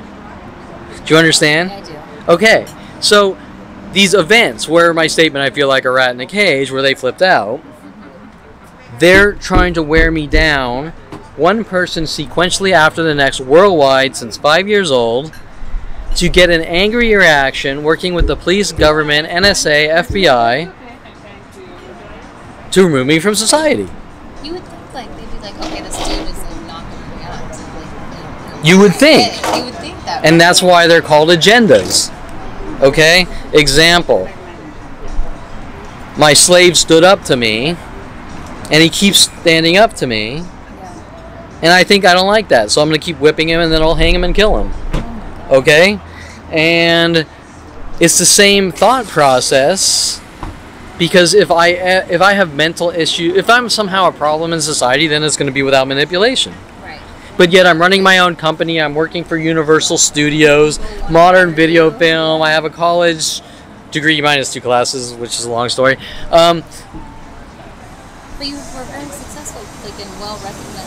No. Let's keep it in perspective. People you knew at least wanted, like, you to work on their stuff, like, so you know what you're doing. Yeah, I went out of my way for my friends that couldn't cut it in technology and did things for free for them. Whatever. It's Built websites. the point is that all of these people that posed as my friends were my frenemies, and they had agendas with the government to rid me of the world. Okay? Now, that doesn't make any sense, but it's happening. Okay? I can't explain from the psychotic murderers in the government that want me dead why they're doing what they're doing, with my mother who's saying, I just want you to have a good life. Okay? That's not within my grasp, because they can't be honest. All I know is I would be equivalent to a Jew in a concentration camp or a slave being tortured and killed, with the righteous going, it's for the greater good, or some weird thing like that. Right? Okay? But once you break it down into their actions and their behaviors, they're going after a really good guy and they want him dead and gone. And after 29, it shifts from how do we rid this guy of the world neatly to, oh shit, now he knows. Okay, which makes me a very dangerous guy as far as knowledge, just like Edward Snowden is dangerous to our government. Okay? Because he knows what, yeah. So the point is that as I'm rattling off one person sequentially after the next, my entire life, trying to set me up, Doesn't make any sense. It makes no whether it sense. makes sense or it doesn't make sense, you have to agree of the systematic warfare directed at me. Okay? If I can rattle off 1,000 women I've met in the last 20 years that tried to set me up like that, Like, you don't think that something's out of the norm here? Absolutely. Okay. So I can go from girl to girl, whether it's superficial strip club girls to waitresses in pool halls or waitresses at coffee shops to random strangers showing up wanting to talk to me who are female or male. They all have the same exact agenda, and then they run around saying, well, Kevin's a troll. Okay, well, what is a troll? Is that the cave dweller in Lord of the Rings? Is that a troll on the end of a fishing rod? What's a troll? Well, their ideology is that a troll is someone that provokes someone into a reaction and gets their jollies. But still, even if I had trolled someone, do you think there'd be a planetary scale hunt all day and night to kill me? Okay, so that is a packaged bullshit scam, right, with disinformation. What's really going on? Well, it's not going to be known until someone in the government sits down and explains things from 5 years old to now. And that's not going to happen.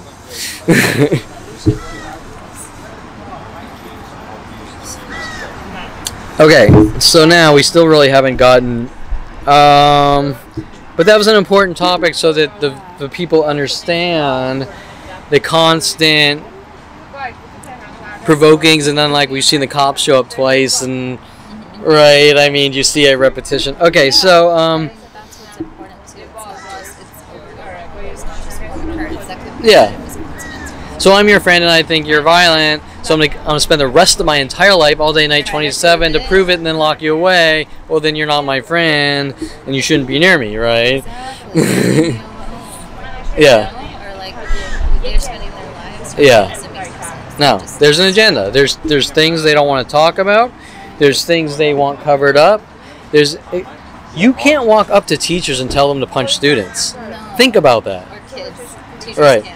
Example, let's say Mr. Quigley was on the news tomorrow saying, Quigley, when you were 20 years ago, you told Kevin to punch Paul Schaefer at Calabasas High. Why did you tell him to do that?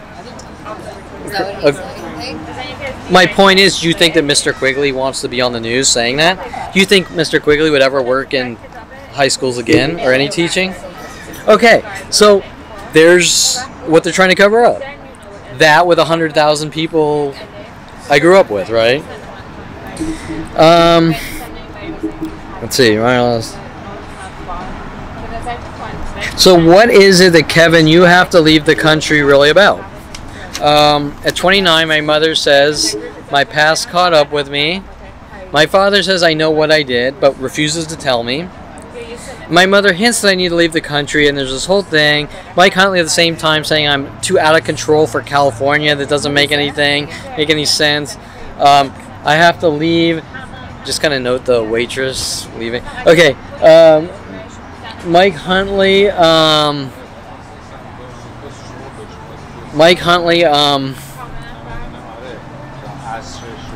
Says you too. No. Okay. So Mike Huntley, I'm too out of control for California. At 29, my mother hints I need to leave the country, and I'm like, what the hell is this chick talking about, right? And because it's just coming from nowhere, just like deer in headlights, Twilight Zone, like this is not even making any sense. And okay, so I think it's that black guy honked the horn twice, and notice it's a black guy. And remember, I was telling you that a black guy was waiting for me backwards in an Escalade at the McDonald's when the cop showed up and nodded. Okay, do you see a pattern? Okay, so the black. Remember, once again, we talked about the racial lies. What? I don't know if that was his car. No, you were in your trunk getting the camera died, or I was fixing the camera. Okay, so remember the racial statements. And the video I sent you the other day of someone putting something up I'm a Nazi, trying to cover up their crime spree. Where was that? I sent you it on your phone. It's this thing saying I'm a pedophile and a Nazi, and under a fake anonymous name like Mike Huntley. Seriously? Yeah, so that's these racial things that I'm 8 years old and I kissed a black girl, and my family running around saying I'm a white supremacist.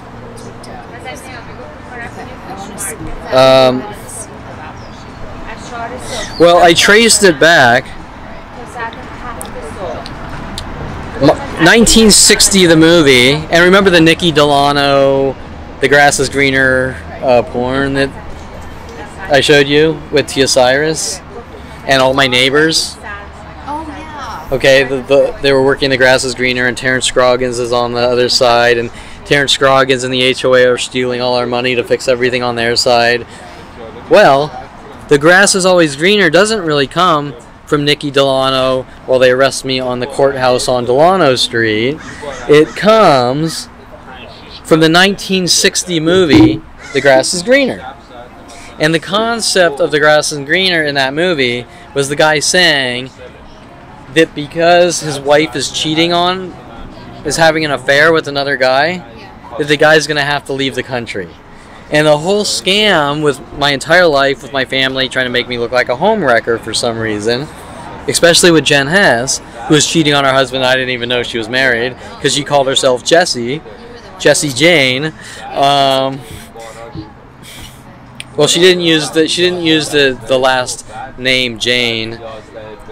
I made that connection when Jessie Jane, the porn star, was going ballistic on me for years. Probably still is. Okay, another fellow blonde. Okay, so.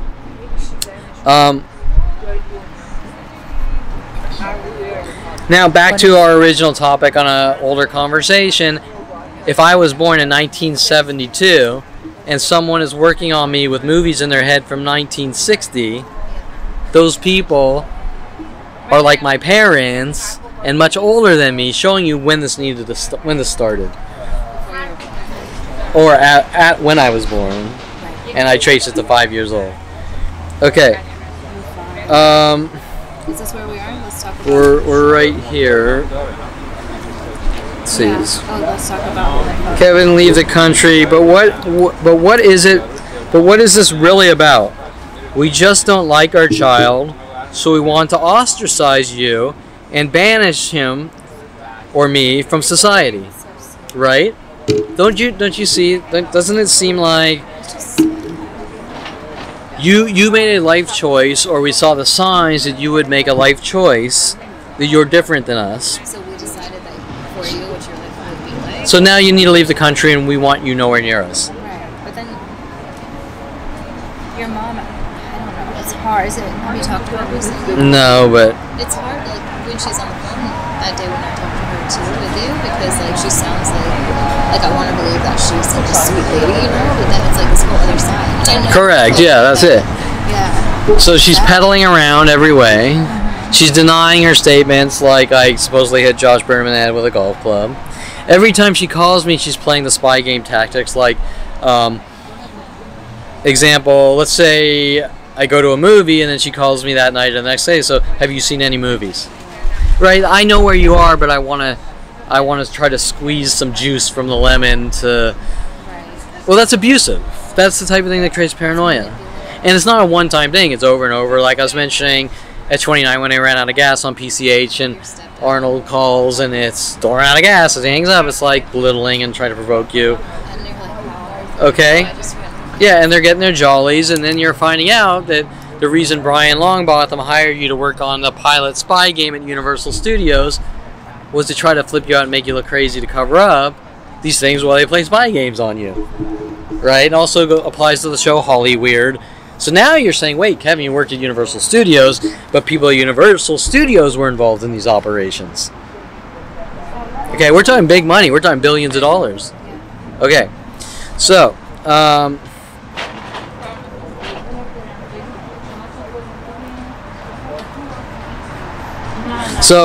the conclusion is kind of like, look, your son's in the shit we don't like, and it's not illegal. Because remember, Mike Huntley gave me the cookie at 14. You met Melody the stripper and you bounced her at this harmless bachelor party. You didn't commit any crimes, not even close. So we want to ostracize you from the United States or world now. For no crime, nothing wrong. You're just different than us. Now it's fair to say all throughout history, people have been ostracized for being different. Okay? Now, except for this is a psychotic family, which doesn't really make sense, because how do they have the resources of governments? Okay, so, And then we talked about this. okay, so this is important. Now we're getting to my father. Did we talk about this? Let's talk about who my father really is. No, this one. Oh, what is that? Because Read we it. just talked about that. Okay, so let's talk about who my father really is. Well, trying to be a really nice, loving father on the surface. He's a orthopedic surgeon with a secondary psychology degree who uses psychology as a weapon. He practices orthopedics, but not traditional orthopedics. He has a work comp business where the majority of his clients are referred to him through attorneys. Okay? Now, what that means is someone gets hurt on the job. They sue the company, I can't work again. The lawyers refer the patients to my dad to check them out. There's private investigators who run around making sure it's legit. Okay? Now, does he have much walk-in? I don't know. I can't tell you. And so, no. The entire point I'm getting at is because now he's on kind of the side of these shady, freaky things, and he doesn't want me talking about things being done to me, not really about him, until he shows his true colors and I have to talk about him. Correct. They don't want me talking about it. They don't want me saying anything. It's harmful to me to say, leave me alone, and this is being done to me. You're not allowed to defend yourself. Weird things that don't make any sense while he whistles at me that I'm a whistleblower and working directly with Tom Farley to try to set me up or get things to use against me growing up and things like this, right? Which I'm tracing these paths all the way back to 29 with Tom Farley and him doing demented things. And the pills, the vertigo pills, which he obviously got from my father. Okay, so...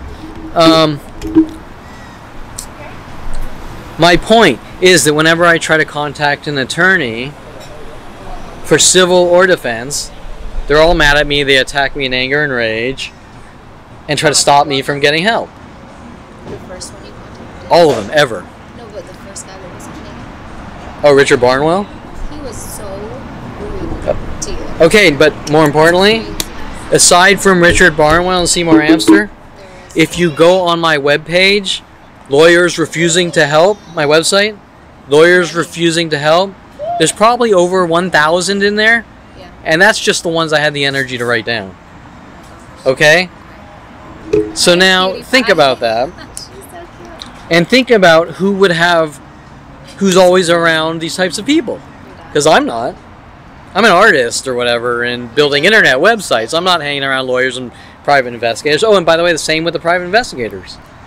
So isn't it fair to say that Lorena Escobar and my father are contacting anyone that can help me to stop me from getting help, and associated with Detective Angela Stewart at Topanga Division, LAPD. And remember, Dincy appears to be paid off. Did you see the connections? Yeah. Cops on the take, cops paid off to hunt me down.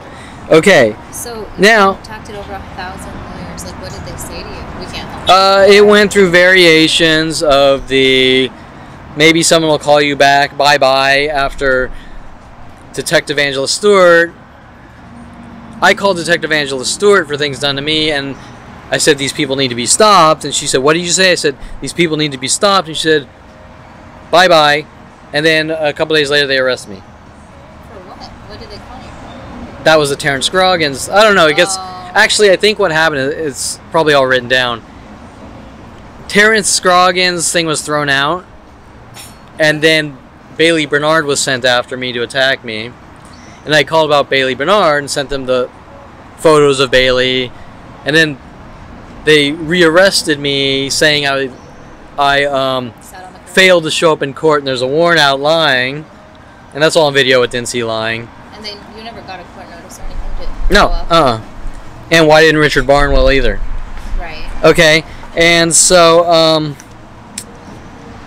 after that, so this is like round 2 of calling attorneys, and that doesn't include 2013 calling attorneys. So there's probably something like 4,000 attorneys. Who knows? Okay, so each one, whether it was the paralegal or the attorney, sending me a cryptic "we're not going to help you, bye-bye" message.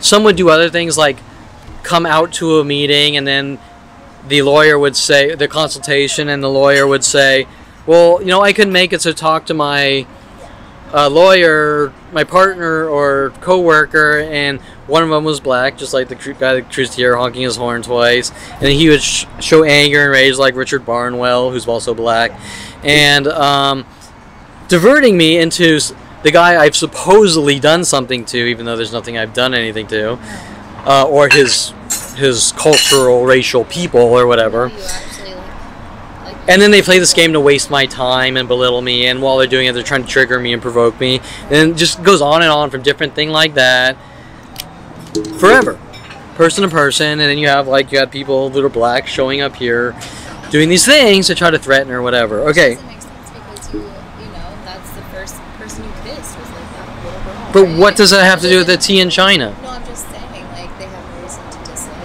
you. They don't have a reason to like or dislike. Exactly. And like clearly It's just an event that happens every day. but you're not It's like a- me saying I don't like these people and I'm gonna hunt them down because they left their coffee cup on the table here when they went in. That's what I'm saying. Who cares? Nobody cares.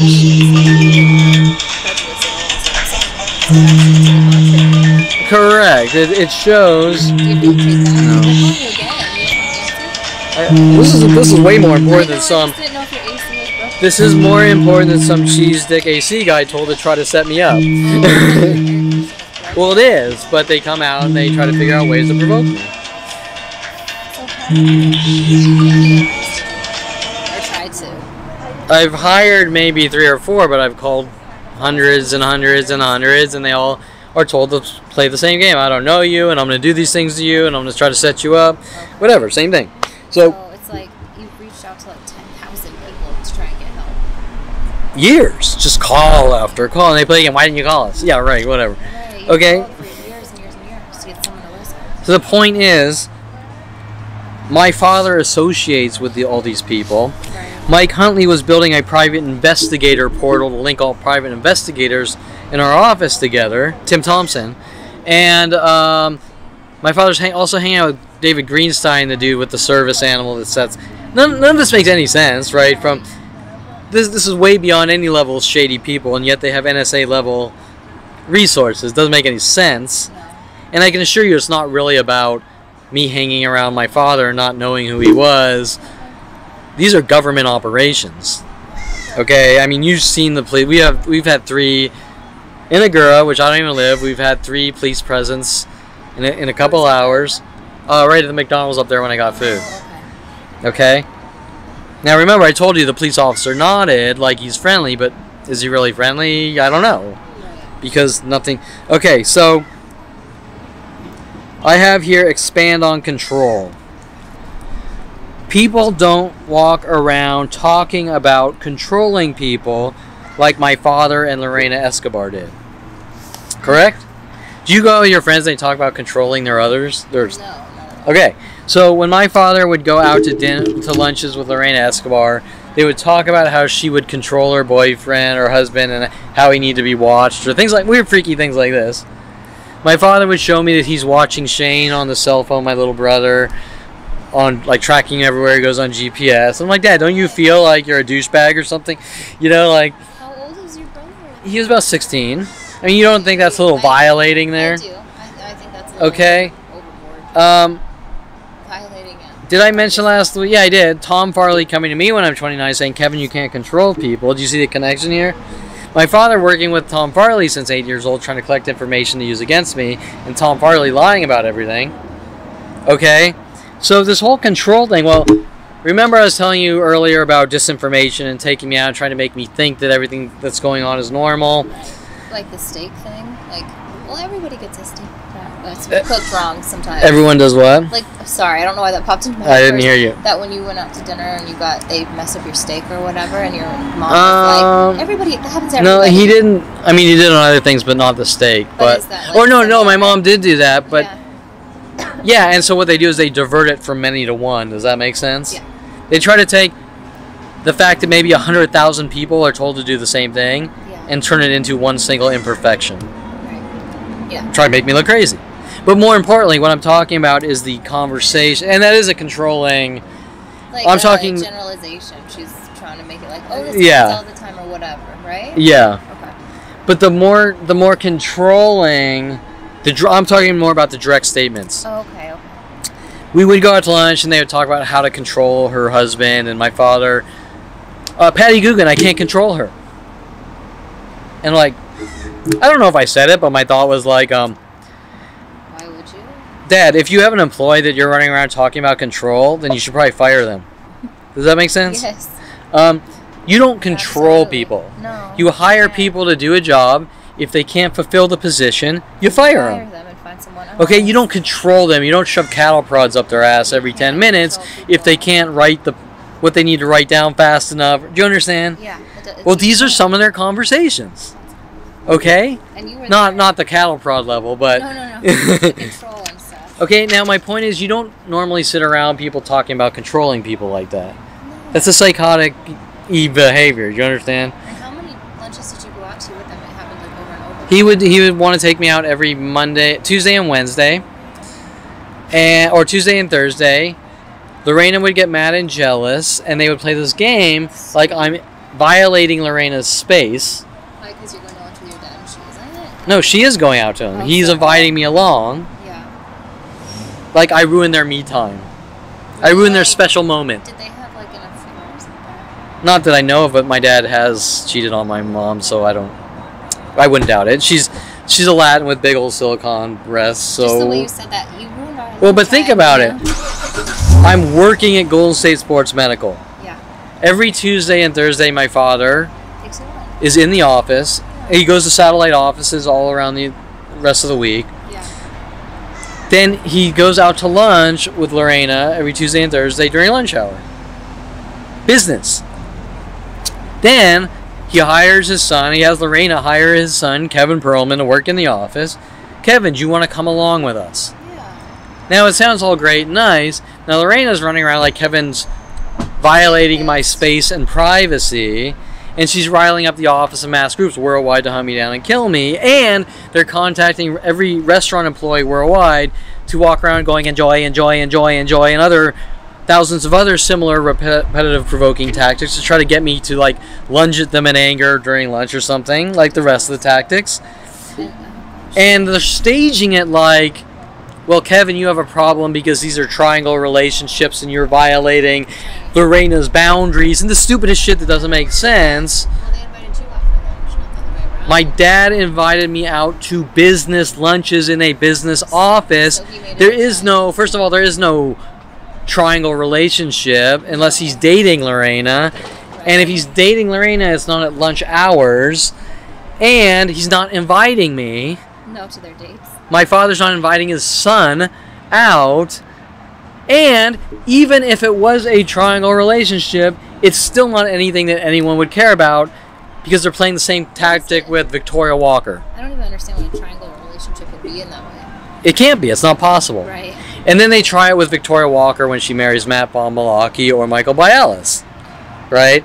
Well, Michael Bialis wants me to redo his website, Right. so I come over to his house all the time. We become friends. Yeah. But Victoria Walker's there, and then Michael Bialis treats me like shit, but Victoria Walker plays the Aubrey Fisher game. Kevin, will you build a website for me? Kevin, will you do this for me? Kevin, will you do that for me? Kevin, we should start a company. Kevin's trying to steal me from Matt, my husband, who he bought, who he co-signed the wedding ring for. Oh my god. Right? That's ridiculous. I'm not going to say I didn't call her once, but if you were to do the... Well, you didn't call Victoria her. Walker called me 100,000 times, and maybe I called her 100 times. You understand? And you weren't calling her to like give her. No, never made any sexual, never did this, completely. Perfectly. And then they play this game like, well, because you're friends with someone that's the opposite sex who's married, you're creating problems and you did this to yourself. Did your mom say that or something? They say it and they hint it with Adriana Oliveras and my mom, but the point is that I knew Victoria Walker way before she met Matt. Yeah. I co-signed for their wedding ring. There's no reason why Matt should be mad at me. Now, if he's some German nut job, crazy guy, jealous crazy guy, fine, that happens. Yeah. But how does Matt von Malachy have worldwide support with every attorney, the President of the United States, Congress, Senate? You understand? Right. And you would think that since you were friends or whatever, that he would come to you first. Correct. So that triangle relationship is a normal situation in the context of reality. Right? But see how they do the half-truths? Okay, so the point is that back to Lorena, there was no triangle relationship. There was a father saying, come out to business lunches with us. Nothing wrong with that. Now, then my father playing stupid like I don't know what's going on in this Lorena. Do you understand? Yeah. So what my father's doing is he's playing good guy, bad guy, or he's playing, I'm orchestrating the events. I'm the real psychotic at the top, Right. and he's orchestrating the events to ruin my life. And then he's trying to make me think, not say directly, but think, you know what you did. Well, there's hints of triangle relationships and space, violating space. But I'm not going to tell you what you did, so you're going to analyze your life. And he wants to brainwash you to think that you did something bad while he hints about triangle relationships and you know what you did. Right. But you didn't do anything. You didn't even come close to doing anything. But he's your dad, so you're gonna question, you know? Correct, and especially at the end, where he's turning things around on you, showing that he's not on your side, that he's orchestrating it, that he's sitting in front of you at the office watching 100 attacks per hour by his employees, but he's not concerned that they're attacking you. He's only concerned if I react. Okay? If that isn't psychotic, I don't know what is. Okay. Okay, so that was the whole control. People want to talk about control. So how does Ron Perlman control Kevin Perlman to not get into studio photography, build adult websites, play pool, go to coffee shops, or be out with people at such places like coffee shops or people that he doesn't agree are good people, that are anyone different than anyone with a medical degree? Do you understand? Okay? If I associate with a pool player, I'm shady and need to die. If I associate with someone I meet at a coffee shop, I'm shady and need to die. If I associate with someone I meet in church, I'm Seriously? yeah, they'll have a new excuse for each thing. So, okay. Okay, example, how could someone be shady at a coffee? I mean, yeah, there could be shady people, but how could... At where? You could try to use the pool hall excuse, which is stupid. It's like I live in a movie, but let's try a coffee shop. Are coffee shop goers all shady drug dealing criminals? You know, like, doesn't make any sense, right? Or people in Southern Oregon State College all shady people? Are people at University of At the White House. Denver? I mean, anywhere you go, right? Anywhere. The story just changes. The tactic just changes to twist and contort. Or they send someone in that tries to look shady to befriend me, right? It's no matter what. Yeah. Like, I have stories about, I don't know if I told you about, like, the fake drug dealer. They tried to have befriend me at one of the coffee beans in Topanga Canyon. I don't want to get too deep, but he kept following me around and wanted to talk to me and tried to make me one of his. And they played this game with the cops, like the cops are scared of him. And he was like, he was selling dirt weed that he was like, he's showing me it, that he was buying from people on the street. And I'm like, dude, why don't you just walk into the dispensary and buy grade A legal stuff? Right. You know, it's like, doesn't make any sense. Nobody's going to buy this from you. They just walk into the dispensary. And it's all legal with back then with a medical thingy. So how are you going to make your money? Well, he's not. It was a scam, right? Yeah, it was definitely not something. Later on, about a year later, he sees me walking down the street screaming at the top of his lungs in anger, "You piece of shit, you're passing out cards," because the real reason he was mad, he didn't want the truth about what's really being done in my life, and he's obviously paid off by the police or cut some deal with him. You get the idea? Yeah. Okay, so,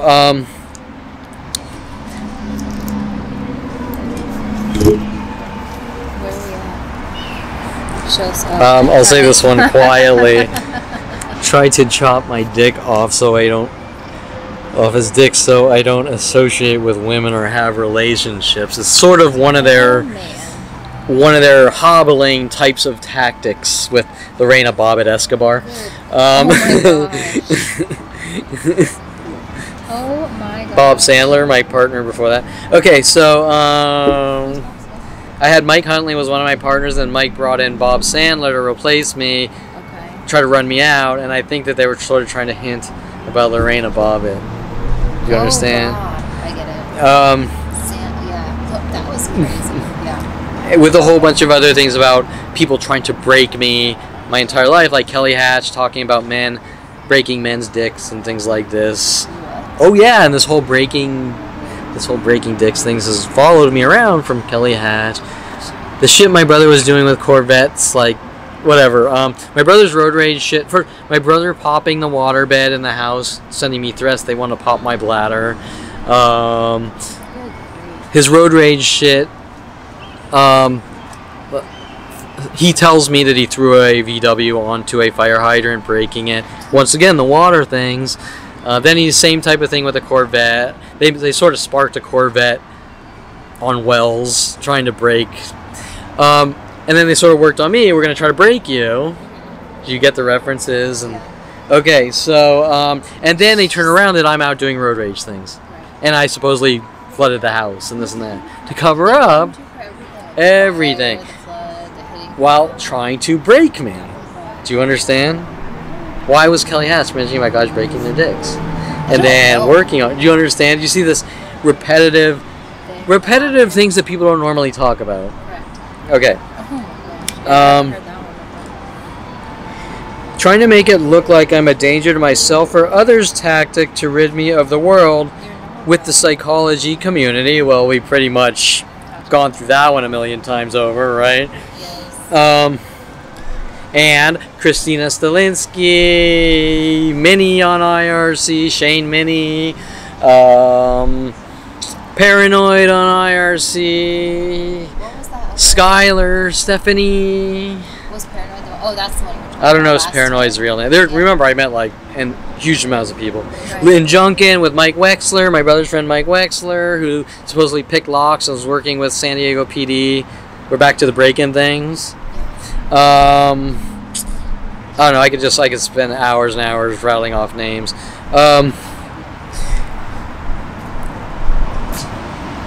You mentioned people wanting to friend What? me. What is that? Oh, sorry. Okay, we're at Judge Eric Harmon. 5-day remand. Okay, so they get their bullshit paid off. Jury tampered, paid off jury, who all claim none of them knew me. Well, from what you've seen all over, Yeah. do you think that's viable? No. There's no way 12 jury members can sit there and not know me. I'm 10 times more known than Donald Trump. And you've made all these reports, and they're going. You know that all this stuff. Like, Correct. So, yeah. So the jury it's impossible that the jury doesn't know who I am, but they all stated on the stand that they don't know me. Okay. They lied on the transcripts, or is on the transcripts that they lied. Why do you think they want to make me look like some crazy guy who has no concept of reality, never had a job, is like Mel Gibson in Conspiracy Theory? You've had all these jobs and creative businesses and all this Correct. work and all these things. You function like well in life. You know what I mean? Mm-hmm. So it doesn't make any sense. Correct. They're trying to, Now remember, on a court of law, it's about Jesus, what's it called? Beyond reasonable doubt. Yeah. Well, if Terrence takes the stand and flat out says yes, I'm in anger management. And I can talk to Dinty. I'm allowed to hunt down people I don't like. Oh my God. And Sean Dinsey contacted me before I went after Kevin. Right.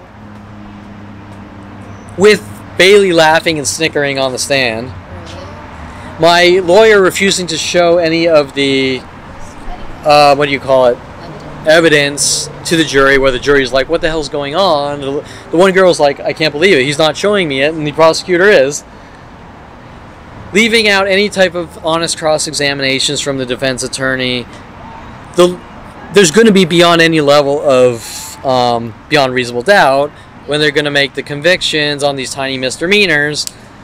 More importantly, what does that tell you? It tells me they were always going to throw me in jail no matter what. Correct? If I went out and spent the last 40 years of my life traveling, feeding the homeless at third world countries, they were going to throw me in jail no matter what. You didn't have like a chance. Correct. Now, I don't feel like going into the reasonings.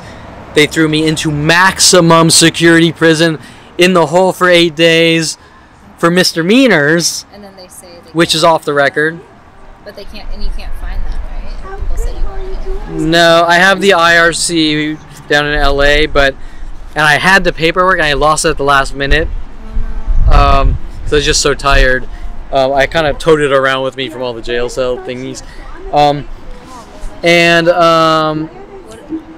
But I can explain it visually so anyone would know. Yeah. You know what I'm saying? What is the 5-day remand? What does that mean? Okay, so they convict me. And I just picked up on this a couple days ago. And then the judge asked me a lawyer question, which the lawyer should have answered. So Seymour was setting me up, and the judge was setting me up, Eric Harmon. And he says, you want to be sentenced now or blah, blah, blah, something else. And I look at Seymour like, what's he talking about? Blah, blah, and he sort of explains it really quick, and I answer wrongly, like, just sentence me, whatever. Well, what he was asking was, do you want us to go talk about summary probation and alternatives to being sentenced and have another court date, or do you just want to be sentenced? Why would you ask the guy convicted that? Right. I mean, That's a lawyer question. Yeah. Okay, so that's even more important when we're talking about things like appeals or things on transcripts. The lawyer's asking me questions that he would normally ask a lawyer, and really the lawyer's not supposed, or the judge isn't supposed to ask me questions. The judge is supposed to ask the lawyer questions to keep me safe and make sure the right answers. Exactly. Do you understand? Yeah. Okay, so now that's a setup. They were planning it all along. This 5-day remand turns into an 11-day remand. What does remand It means I'm going to bring you back to jail because I think you could be dangerous. For whatever reason I feel. Went back to jail for 5 days. Correct. That turned into 11. Okay, so I actually make the wrong decision, but it works out in my favor. Okay. So now what I say is sentence me. Yeah. He sentences me. We file the appeals, which Seymour was actually filing before we ever went to trial, which doesn't make any sense. Why did it turn into 11 days? I think they wanted to put me in the hole and scare and intimidate. And they saw that I was talking to all the fellow criminals, being on it. And the fellow criminals were getting mad because they were told. I remember it states that Dinsey worked with a lot of gang members on District 12 running for city council. Okay. Get it? Everyone in that jail was top-level gang members who've probably like killed people and things. Well, it was maximum security prison. Correct. They were all gang members. They all knew each other. They all knew who I was. Same game, I don't know you. And then they got mad, so why are you here? And I explained what the government's doing, and then a lot of them get mad, like, we don't want you talking. Working with Dancy, a lot of them I think had fake kiss tattoos all over, which linked to porn stars and things like that. And I'm like, I asked the guy, why does everyone have this kiss tattoo? That's not a gang member thing. You ask a lot of questions, why? Because it all gets defensive, right? Okay, so, whatever. Those are for other conversations, but the point is, and then my family bailed me out. They brought me back. What happened? And then they pretended, the clerks pretended they hid some paperwork, so they brought me back. Well, after bailed out, to try to scare and thug me quiet. Oh, because I stood up to Seymour, I said something like, you piece of shit, you were always going to do this. And then he got mad, so they brought me back a day. Back to Pitch's Wayside, yeah. After the bail was paid. And trying to lose the bail paperwork. What the hell? How did we even get this? Oh, so the point I was getting at was right. So you're convicted. This is your sentence. I want to bring Kevin in for a 5-day remand. You're sitting at the desk in front of the judge. The bailiff comes up. You know, I'm going to handcuff you. We're going to bring you in the back. After he sits me down, he says, "It says on the paperwork here that you cut yourself." Now, I never saw the paperwork, and the paperwork disappeared. Really? I can't tell you if the judge ever wrote that I tried to cut myself in the courtroom or not. You didn't. Like, you've never, like... Of course not. And I went to doctors instantly after getting out and having them examine and write up paperwork saying there's no marks or anything. Okay, and put that up on my website showing. The point is, remember, this entire argument since 5 years old, Kevin is a danger to himself or others. Who speaks like that? Dude, common citizens. That guy in the green shirt. Does he speak like that? No, he doesn't speak like that. No, that's therapist. I mean, like a therapist. Psychiatrist, psychologist, someone with a psychology degree. Yeah. Not even judges have psychology degrees. Who has a psychology degree that has been working on me the longest and would have motive? Mom? And Motive. No, mom, dad, brother. Right. All have them. They don't have motive. What do you mean they don't have motive? No, I mean, like, you're a good person. Like, there's no legitimate reason to... Correct, but that has nothing to do with motive.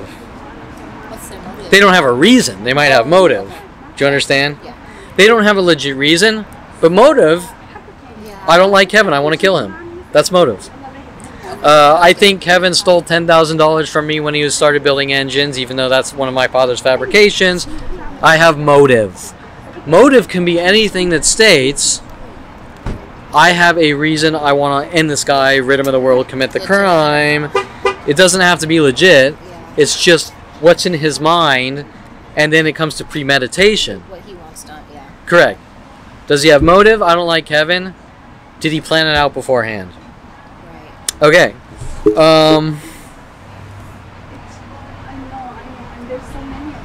one, I wanted to ask Where you are about this too. Okay. You mentioned people wanting to hurt you. It's the next one down. Judge Eric Harmon. Oh, first, before Judge Eric Harmon, in all these jail cells, I was on security cameras the entire time. There's a reason I bring that up, because some of the claims trying to cover up with Starbucks was that I masturbated in a Starbucks, and then Coffee Bean took over, expanding on the lies. And it's like, if you were in the bathroom, They don't have any proof. privacy. No. Unless they're putting spy cameras in the bathroom, but even if they have spy cameras, they still don't have the proof, because I want to see the proof. Right. Hence why they're on the defensive. And it's like a restroom, regardless. It's a private room. I mean, Which you weren't doing. That. if someone actually did go into a Starbucks or a coffee shop, and I'm sure they do. You know what? I walked into a Coffee Bean about a year ago, and the guy was freaking masturbating in front of everyone, and they didn't even care. Are you serious? I'm serious. Yeah, they're all kind of laughing, and nobody cared. And Inside the store. yeah, it's pretty gross. I mean, he didn't. His pants weren't off. His hand was kind of down the pants, and but. Anyways, the point is that let's say someone actually does go into a bathroom and masturbates. Nobody's even going to know. They're not going to think about it, not going to care. And they pull these scams like Kevin's in there for so long. I've never been in a coffee shop bathroom longer. 5 minutes.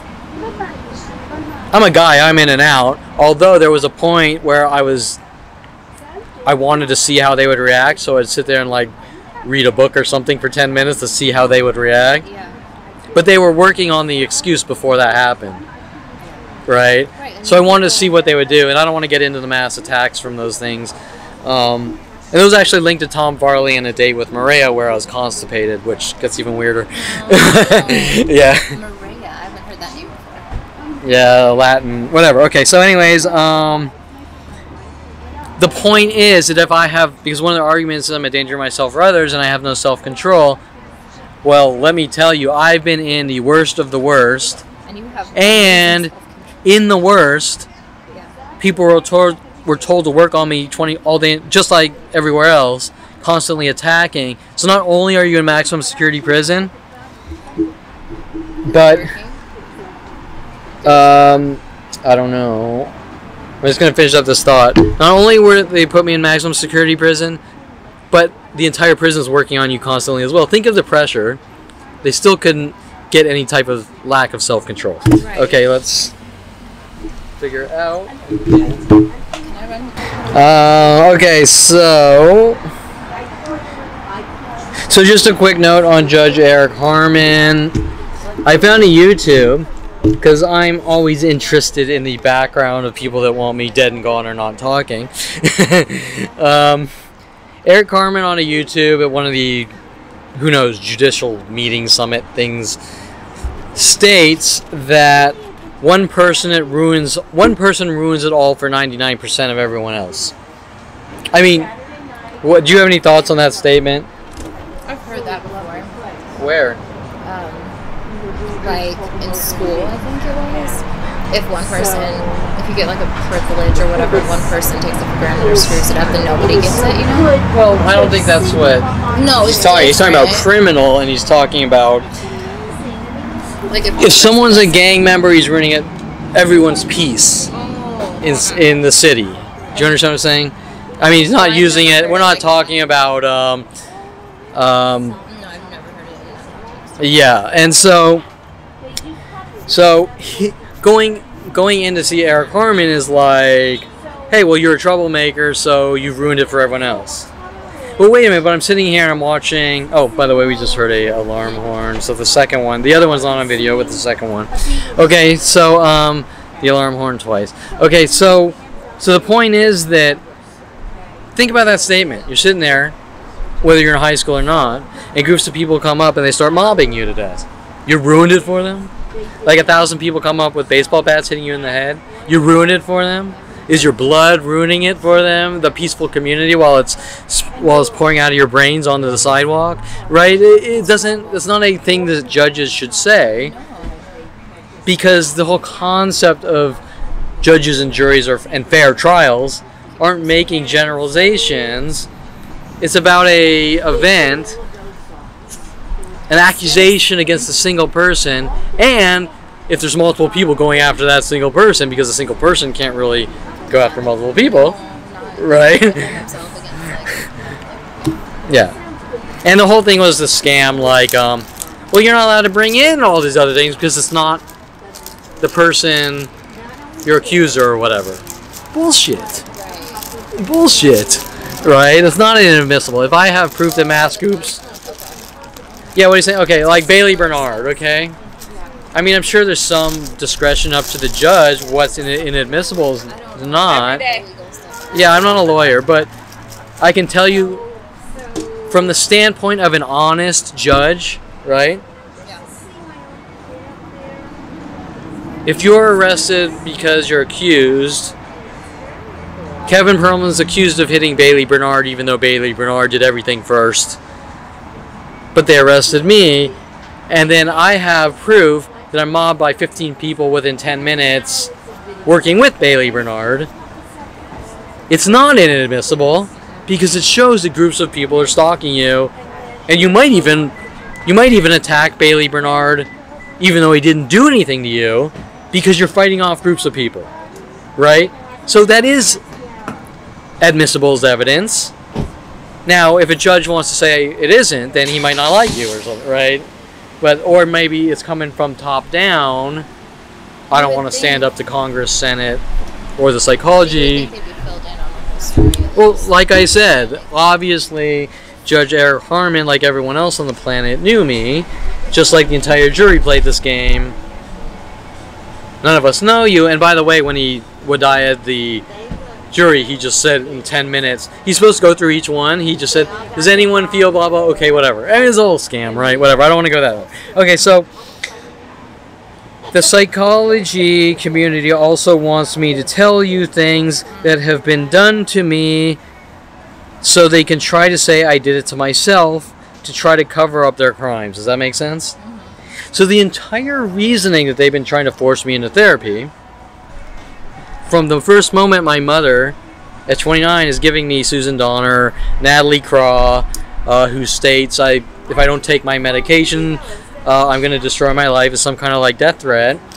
The second one you said? I don't know the exact order. There's about 24 of them. There's Alex Lazar, who's mad at me for getting into studio photography and telling everyone I'm a fraud. And things that psychiatrists don't do. While pumping me full of like 5 medications at once. What were they? Well, we don't have to go into details. I'm just like, what were they giving you? You know? It's been so long. Ceregrow, risperidone, Geodone, and 100,000 other, probably all at the same time. But at no point would they address the issues to solve the problem. Playing this stupid moron game that you can't control others and you can't control your surroundings from textbook stupidity that they're trying to turn into absolutes. Right? And Let me tell you, if you walk outside your house and 1,000 people show up with crowbars trying to bash your skull in with a crowbar, you take your meds, no med's going to help it, and you better try to figure out how to deal with the situation before you stop breathing. It's that simple. And to sit there and spout that you can't control others and accept your death and pop some pills is the same thing Adolf Hitler would tell you while dragging you to the gas chamber. Well, and, you know, like I asked you before a long time ago, like, did things, like, slow down when you took the medication? Because that's what they wanted. No, it didn't. And it didn't. It didn't. It did not change. And that's what I thought. I thought maybe they'll lay off once they got what they wanted, right? So what is it they really wanted? That just is like... Death, incarceration for life. It's like you do what they say they want you to do, and still Correct, because so you have to break it down into what the agenda is and what the motive is. Kill someone. And the side effects, was it like bad side effects too? Was it to like just... Oh my God! Some of them I slept 20 hours a day. Some of them, one gave me this crazy anxiety, like I was shaking, like I think that might have been Geodone or something. I don't know, but not one of them I felt good on. Not one, and not one of them solved the problem of people attacking me in anger and rages. There is no medication for that. Were you hoping, like, if you took the medication that they would, just so you could have some relief in a few minutes? You know what I mean? Because, like you said, you were thinking that maybe they would do that if you did what they wanted or whatever. I was in an extreme amount of pain in the first 5 years, like I told you before, like 5 years of pressure headaches. And for a while, I was thinking this could help and not. And on some occasions, it helped a little. On one things, it made everything else worse. Or there's no cure because you never could function correctly because you're just constantly under attack, and there's no. Are you using this? Oh no, go ahead, take it. Sorry to That's fine. No, that's okay. That's fine. There's no cure because there's no cure for being hunted and killed. You know, it's just that simple. Okay, now we don't need to bring stupidity from like Green T. Phillips, prosecutor, or anyone else into this. We're talking about reality here, and the reality is that people don't get together, mob, torture, and kill people in mass groups. Period. Whether it's physically touching them or psychological warfare, gang stalking. There's going to be no good outcome no matter how many meds you take. Okay. So, anyways, no. No, Do you it's think it was like to harm? Or what? of course. What's the motive? I want you. Kevin's a danger. Kevin's a violent paranoid schizo who's a danger to himself or others. So I want you on medication, but now you're on medication and I'm going even more and more and angry, and the more you pursue your photography career or this and that, we're hunting you down more and more in larger groups. What's it really about? Common sense. By deductive reasoning. Common sense. Well, common sense tells you that if someone wants you to take medication and you take medication and they keep coming after you with larger and larger groups, then it sure as hell isn't about you being healthy or on medication. And why are people coming after you in larger and larger groups, trying to make you look crazy to put you on medication? Because then you don't need medication in the first place. Okay, so by deductive reasoning, we want to off you. We want to rid you of the world, whether you take medication or not. Common sense. It doesn't take Einstein to know that. It takes your basic high school degree of a 10-year-old. The body isn't built to sustain horrific. We're talking 100,000 to 1,000,000 provokings per day if you really want to do the math and add it up, which sounds crazy, but it's actually going on. Some more aggressive, some more subtle. Think about that. Your body cannot sustain constantly being tortured to death mentally like that. You're going to develop physical problems. You're going to gnaw your face off. Do you understand what I'm saying? You're going to develop social tics, or not social, facial types of tics. So much like tension, stress, pressure, pain all the time. Yeah. The body is, it's gonna Yeah, you're going to start. It's like someone that you're.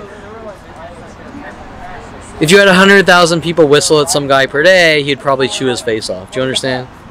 Okay, it doesn't matter what medication you take. Stop fucking whistling, right? It's like, stop sending me the high-pitched noises, whatever. Because the body fights off things it doesn't like, and we're all built genetically the same, somewhat. And if I keep jabbing Brittany in the side with a knife, I don't care who you are, the body's going to react saying, I don't like this. Okay, so the point of gang stalking is if 40 people per day walk by you whistling and 100 people per hour see you and park their cars backwards and honk their horns in 2s and 3s, your body mentally is rejecting the stalking operations, and therefore you're going to develop all sorts of different pains, whether you get used to them or not. Maybe you get used to it and get numb, and then you chew your face off. Okay? So the point is, there is no cure, there is no medication. There's just die or put a stop to it and try to normalize the situation. Now, to the next question, which is relevant.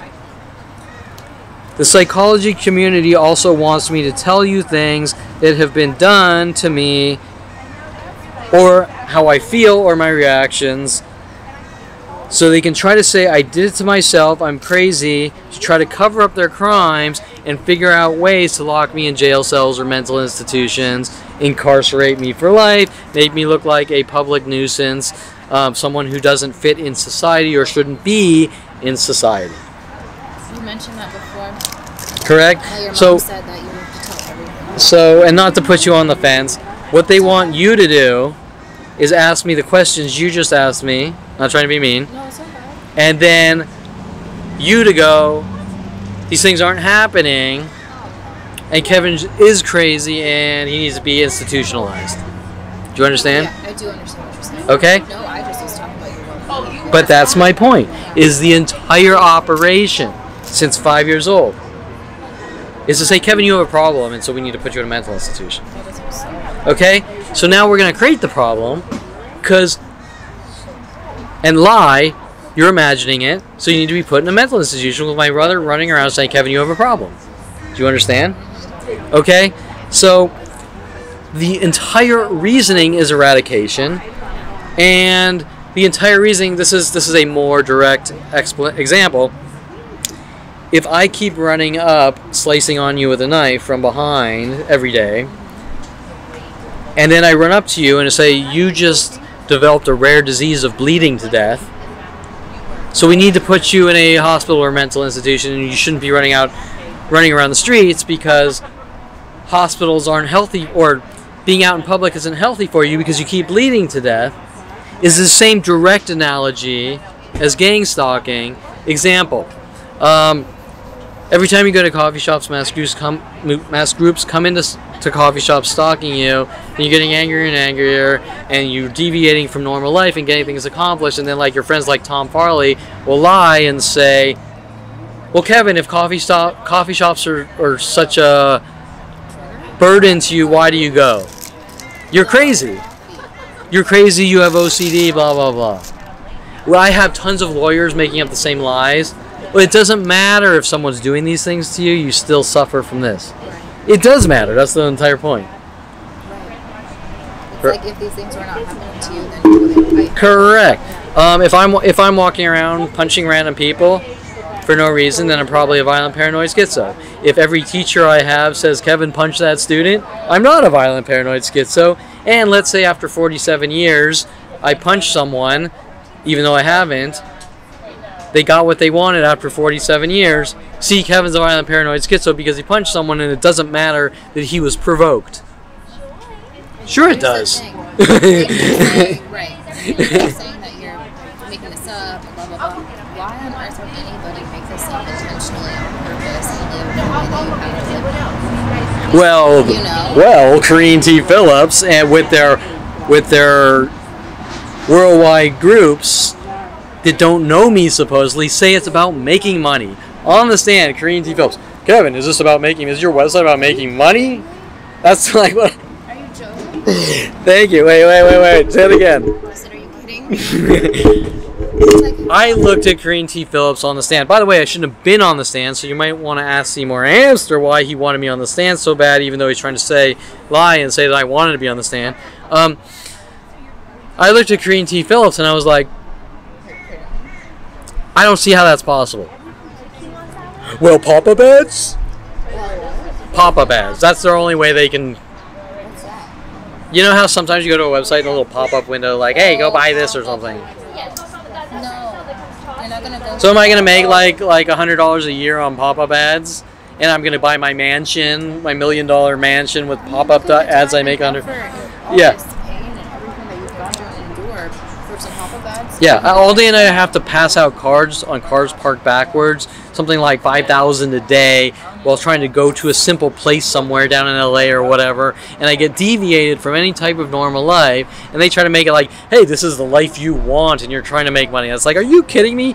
That's like talking about some guy, some Jew bleeding to death, thrown in a pit from a Nazi, crawling out bleeding to death, and they're going, you just want to make money by crawling out of that pit because you want to become famous, right? They're insane. Seriously. Yeah. You're spending more than you think on pop-up ads having to do all this anyway. Yeah, that's why I told her on the stand. She said, don't you think that the taxpayer money of having to clean up cards or paper or whatever? And I was like, well, what about my money? What about the money I have to spend on advertising, leave me alone or whatever? Stop, these people won't stop hunting me. Why would you do this for fun? I don't get what their reasoning is. Like, clearly this is not a choice that you chose. You know? Okay, so now take your common sense and break down the real reason you think they're doing it. You don't understand why they would do this, so why do you think they would really do it? I mean, like, there's no other reason. Just I don't know. No, repeat it. Repeat it. Inflicting harm or pain or making you manipulating someone. Or stopping me from Living a happy life. and Talking. talking. From everything. Kevin knows too much. Example. Why did the United States government say that Edward Snowden is a hacker and he's some low-level, no-brain guy that doesn't know anything? And Cover it up what you really think. correct. Because they don't want those government secrets out in the open. They don't want people knowing what they're really doing. What they're capable of doing, so. Capable of doing. They don't want mass hysteria in the name of our government or insane, which they are. Mass hysteria, or remember, in the government's eyes, Edward Snowden says it himself. The government pitch for the greater good and terrorism, and then they go out and they build terror networks for our own people. And when they're pitching, we want to stop terrorism, you're not thinking they're doing demented things like collecting everyone's detail by detail. You're thinking they're putting in missile defense or something, right? The point is that while Edward Snowden programmed half these systems, he's coming forward going, this is insane. He's talking to his coworkers going, this is insane. The government's going, Edward knows too much, threaten him, blackmail him, use our systems that are for the greater good and to stop terrorism, we're going to hunt you and terrorize you. And he supposedly realized that very quickly and took what he could and fled to Russia and got to the news people and exposed them because he knew It was over for him, and he states that he would never have even had a public trial because of FISA. He would just be thrown in a closet and disappear. Okay? That's why he had to get out. Yeah. And they're pitching he's this crazy guy, blah, blah, blah, who knows what, right? And he's an enemy of the state, and he's a... Well, technically, I guess he is an enemy of the state, but he's a fucking hero.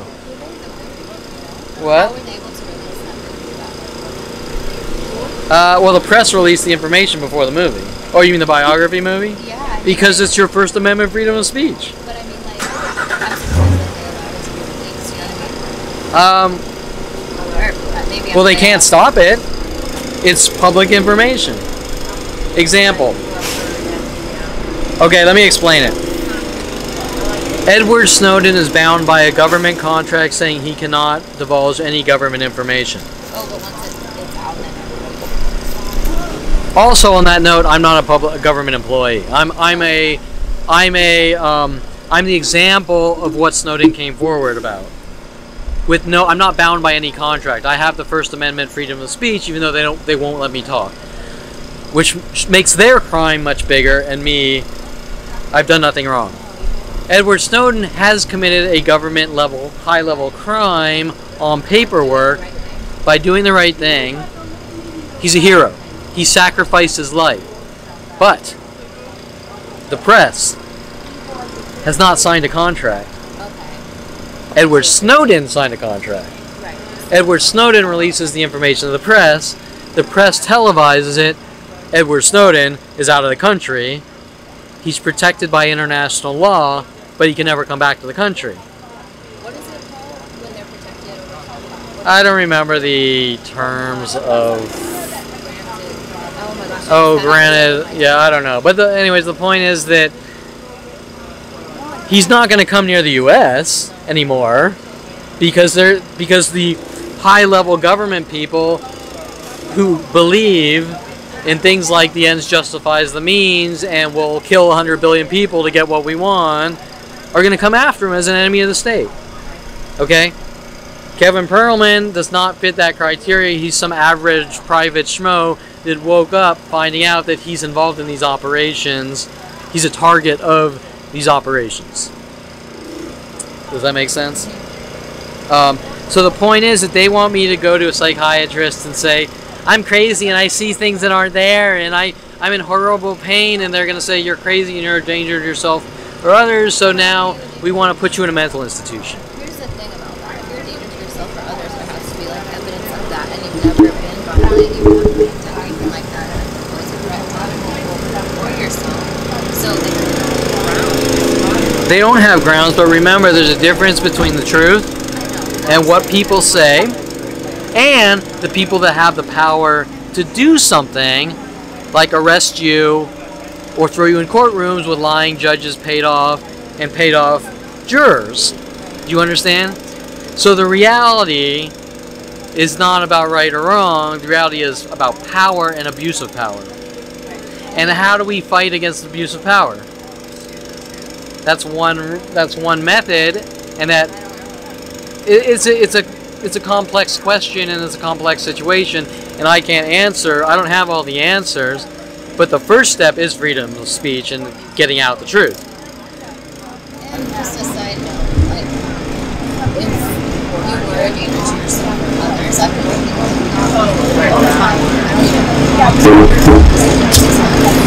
It's been about 7 or 8 months. So if you were doing that wrong by now, I would have realized that, and I would have had to do something about it too, you know? Yeah. A real danger, yeah. Like what criteria would you say, like if I'm running around with a machete or... Okay, like if I told you I'm going to go out and do these things to this... Yeah, if you're like, okay, 12 days today, I'm going to go home because the knife I'm going to stop this person. Okay, confession of a premeditated confession of a murder or something. Yeah. Okay, and definitely me, I've never done anything like that. Yeah. Let's just, because the lawnmower, I just want to... I just said you're not a danger to yourself or others. You have no intent. You've never talked about anything in that realm at all, about doing anything. Correct. I just explained the situation and said that people need to be held accountable, But and that's sued, or their names Never physically. exposed. And so I'm just saying, like, if that were a thing that I was concerned about with you, like, I definitely would have had to say something legally. Yeah, of course. So, Okay, I mean, so there it is. I mean, Now let's just put this on steroids. You've seen me sit in public while being attacked. Now, what's your opinion about me? I mean, don't you feel like you've seen me? I'm just because of the lawnmower. Okay, we're talking about a serious accusation that I'm a danger to myself or others. You've seen me out in public from location to location being provoked endlessly. While not, she hasn't seen the real hardcore situations. She's seen on video crazy physical attacks. She's seen on video things like driving around the park with 15 cars and pairs of twos and other things. On video, she's been out in public with me, maybe, 50 provokings in a couple hours, maybe. She hasn't seen any of the hardcore things that I've been through, like hundreds to thousands of people per day at coffee shops, people launching cars at me, you've seen the physical dog attacks on video. On each and every situation, how would you say my demeanor about self-control is? you're very calm and collected and handle the situation way better than anyone. Okay, I want to make sure this gets on the mic. Sure. No, there's no aggression. There's no nothing like that. You never attack anybody. You're very calm. Okay, and in situations of extreme fear, what have you witnessed? You're still like, okay, this just happened. You're very matter of fact. You don't raise your voice or yell or scream or nothing like that, you know? Yeah, and I have, but we're talking about. Attacks. You don't shout, or whatever. Like, you know? Well, I have, but that doesn't qualify as a danger. No, I mean, if somebody spits on your car and calls you an asshole, like, there's reasons to be upset. You know what I mean? Correct. And so I'm not going to tell you that I'm a robot, and I have reacted from time to time under extreme abuse, but I've never done anything that's a danger to myself or others. I've never attacked anyone. I might yell at someone like, "You're a piece of fucking shit," and go. If they won't leave you alone, Yeah, and it's always I'm never provoking. I'm always defending myself. Yeah.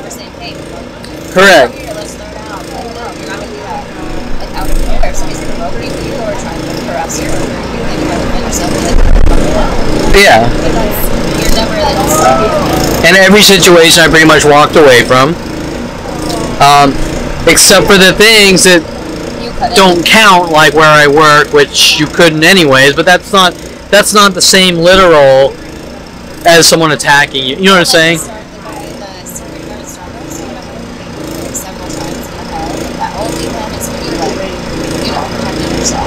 Right? You said behind you, Let me think. He hit me 7 times. First one in the back of the head. He followed. He did not stop. He kept going over and over and over. And I was finally, after the haze cleared, I went like this, and he hit my arms. And I was lucky. I told this to a guy, and this is when Crean T. Phillips rearrested me as well. I was holding my camera, an older version of this camera, and I was holding the camera strap, and I went around, and I went bam, and I hit him in the side of the head. After 7 blows to the head, I don't even know if I should be saying this on video, because the cops will be like, Kevin's lying, and we're going to arrest him. Correct. There were witnesses. None would say anything. None would help me. None would call the cops. I called the cops. He called the cops knowing that I called the cops. This is John Paul Naranjo. Cops didn't care. Well, they don't like you. Well, what does it matter they don't like me? They just tried to fucking pretty much kill me, right? Yeah. I did throw some water on him, but still, water's pretty harmless to physical attacks. You didn't see me hunt down and try to kill the guy that spit on me. You saw me drive away. Okay? Correct. And then, because it doesn't stop ever, I expose it. But, by the way, the lawyers refused to help me to sue the security company with John Paul Naranjo. They're all working together to cover it up. The prosecutor, Green T. Phillips, is trying to. She was making references about it in the court because you couldn't bring it out directly to try to turn it around on me. Do you understand? All these things are being covered up, no matter how much video, no matter how much proof.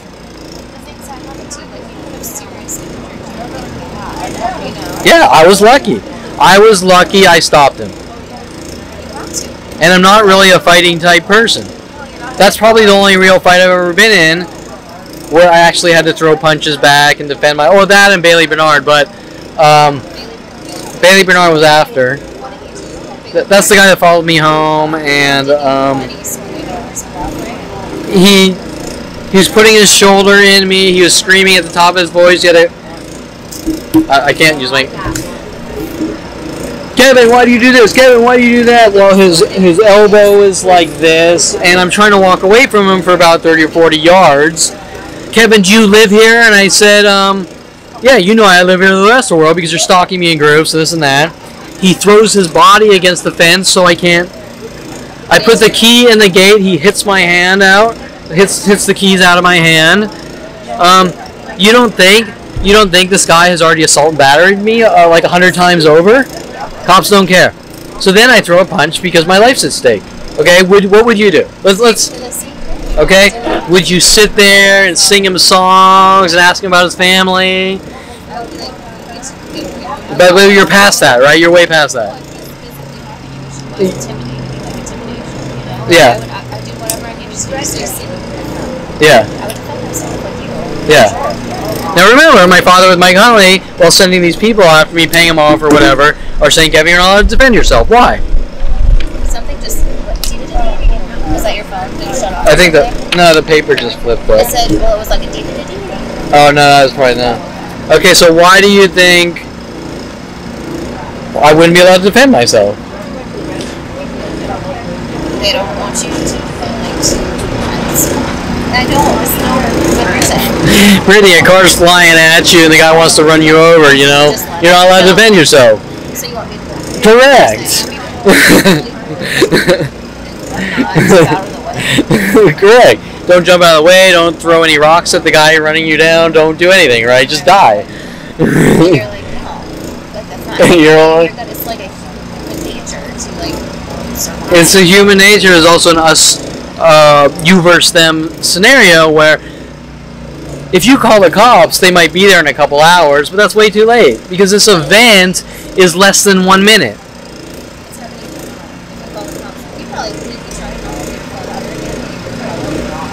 I can't remember.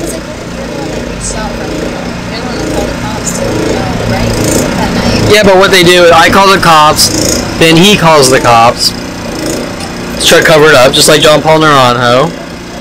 He jumps back in my gate, again, after calling the cops, because he knows. Why do you think he did that? Why did he have no fear about the cops? Correct. He's being paid off by the cops. Do you understand? This isn't a one-time incident. Whatever. This isn't a one-time incident. Yeah. This isn't a one-time incident. This is a, at that point, 15-year incident on a daily basis. You understand? I can read it like Braille. Okay, now the cops are mad.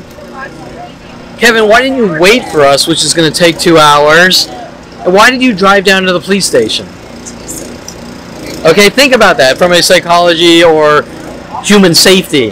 Are you going to sport around? This guy just followed you home. He attacked you. He did all these things. And he's being paid off by the police. Not just him. Mass Dincy neighborhood watch groups. All doing the same things as you for 15 years all day and night. Okay, think about that. Do you think you have a chance? Okay, do you think Bailey Bernard is going to be honest in the first place? Okay, so they're going to arrest me no matter what, correct? And they did. And then I go down to the police station. I didn't have a lot of proof, but I had the photo of him on my property and things scattered. Oh, are these your cards? Well, who cares about the fucking cards? The guy attacked me. Right? But then he's going to make it into, well, Kevin, you're a public nuisance because you pass out cards and they don't like it. Yeah. So it's okay for him to, like, push you and, like, physically, you know, assault you and all that. Correct. Because you pass out cards. And then it spirals out to the truth, which they don't want coming out. Well, I have to pass out the cards because of these endless things, which is why I had all the proof for the courtrooms, and they knew it. But they've somehow managed to pay off all the attorneys to not bring in the full story. Imagine that. Detective Angela Stewart and the Bye-Byes. Okay? Do you see? If these are honest people, why do they have to contact everyone in the country telling them not to help me? Correct. They wouldn't have to tell people something. Anything. At all. Yeah. They would have to lie. If it even got to a courtroom, I would spew out 10 terabytes of proof that this guy's involved in a mass conspiracy, and it'd be over, and it never would have gotten past pre-trials because the judge normally would say, I don't want anything to fucking do with this because my name's at stake and Kevin's being hunted by 100,000 people a day. Right? Just check out the red and black here, park backwards. And also we have a Terrence Scroggins Miata here. Oh no, that's a Mazda. Yeah, Mazda Miata. Okay, so not the real Terrence Scroggins, a double with a black car. Terrence is green. Okay, so we're gonna wrap this up. Today's was a little longer, and yet we still really didn't get to the Golden State Sports Medical Office. You can see how complex this is, and I want to veer away from Terrence Scroggins court bullshit because once again, that's all distractions because my father's paying off these people to try to stop me from talking about what happened in his office, which links to earlier and earlier events, which are really more important because all of these are distractions and cover-ups to divert me into talking about things with question versus things that are just totally unacceptable, like Quigley telling me to punch Paul Schaefer for no reason, for set me up and things like that, right? So, okay. So on Friday, we'll stop. Yeah, okay, so the names start coming up on the top of the list here, like Shanna Bryan Seva, George Escobar, Lorena Escobar, Alita, Brandon, Adriana Olivares, Lenore Calderon, Denise, Patty Guggen, Patricia Vilas, Tony Montilla, Elsie Sandoval, Fernanda Simi, and there's really about 22 others just in the office alone, all connected with the entire local areas. Thousands of cars per day parking in that parking lot alone, those parking lots for 14 years. Police cars parking in the parking lot in strategic ways to send me hidden messages showing that the police are involved in these mass stalkings. Because really we can obsess on the did you or did you not and Kevin you're a liar about Terrence Scroggins, even though it's blatantly obvious by now. But I think more importantly is really showing the escalation to why my father had to pay off Dincy and Terrence Scroggins and those connections. You understand? Because they don't want me talking about the past, and they want me to play. They want to play these obsession games. Well, Kevin's obsessed because he's focusing on the past. Well, yeah. Well, let me tell you, the past keeps happening every couple minutes to me, and related events linking back to those, like Tom Farley from 8 years old, who doesn't want me talking about then, trying to silence me now. Even if I were to pretend like this never happened and start a new company, and they still would be hovering over me going, you don't talk, and in the moment I think that you might say something, you're a dead man, which is how this really starts at 29. Really? Yeah. Yeah. We have to go, but for example, after Mike Huntley flipped out and you're a dead man with the police, I went to Starbucks writing business plans on a piece of paper, trying to start new companies. I started several new companies. I started Tweet Studio. I started, I think, the Art Connection. I started another one which I changed the name to Vibester, which were all, Vibester was kind of like a build your own website database system, like hybrid of MySpace and build your own website, which catered towards the person who has no technical knowledge, like the Facebook users, to JavaScript and web developers and graphic artists. So it was supposed to cater towards the no-brainer to the highly sophisticated programmer that could customize and build extreme complex MySpace level systems which had all sorts of communication and social tools and integrating things with the music industry and artists like photographers or painters. I only got a tenth of the way through it and hiring hundreds of programmers, and they were mad at me for writing on a piece of paper thinking I was writing about them. Do you understand? We think he knows. We think he might talk while he's doing other things. We're going to hunt him down. It didn't matter if I deviated my focus from what these people stalking me versus, yeah, they were coming after me no matter what, from the simple fact he has enough information in his head.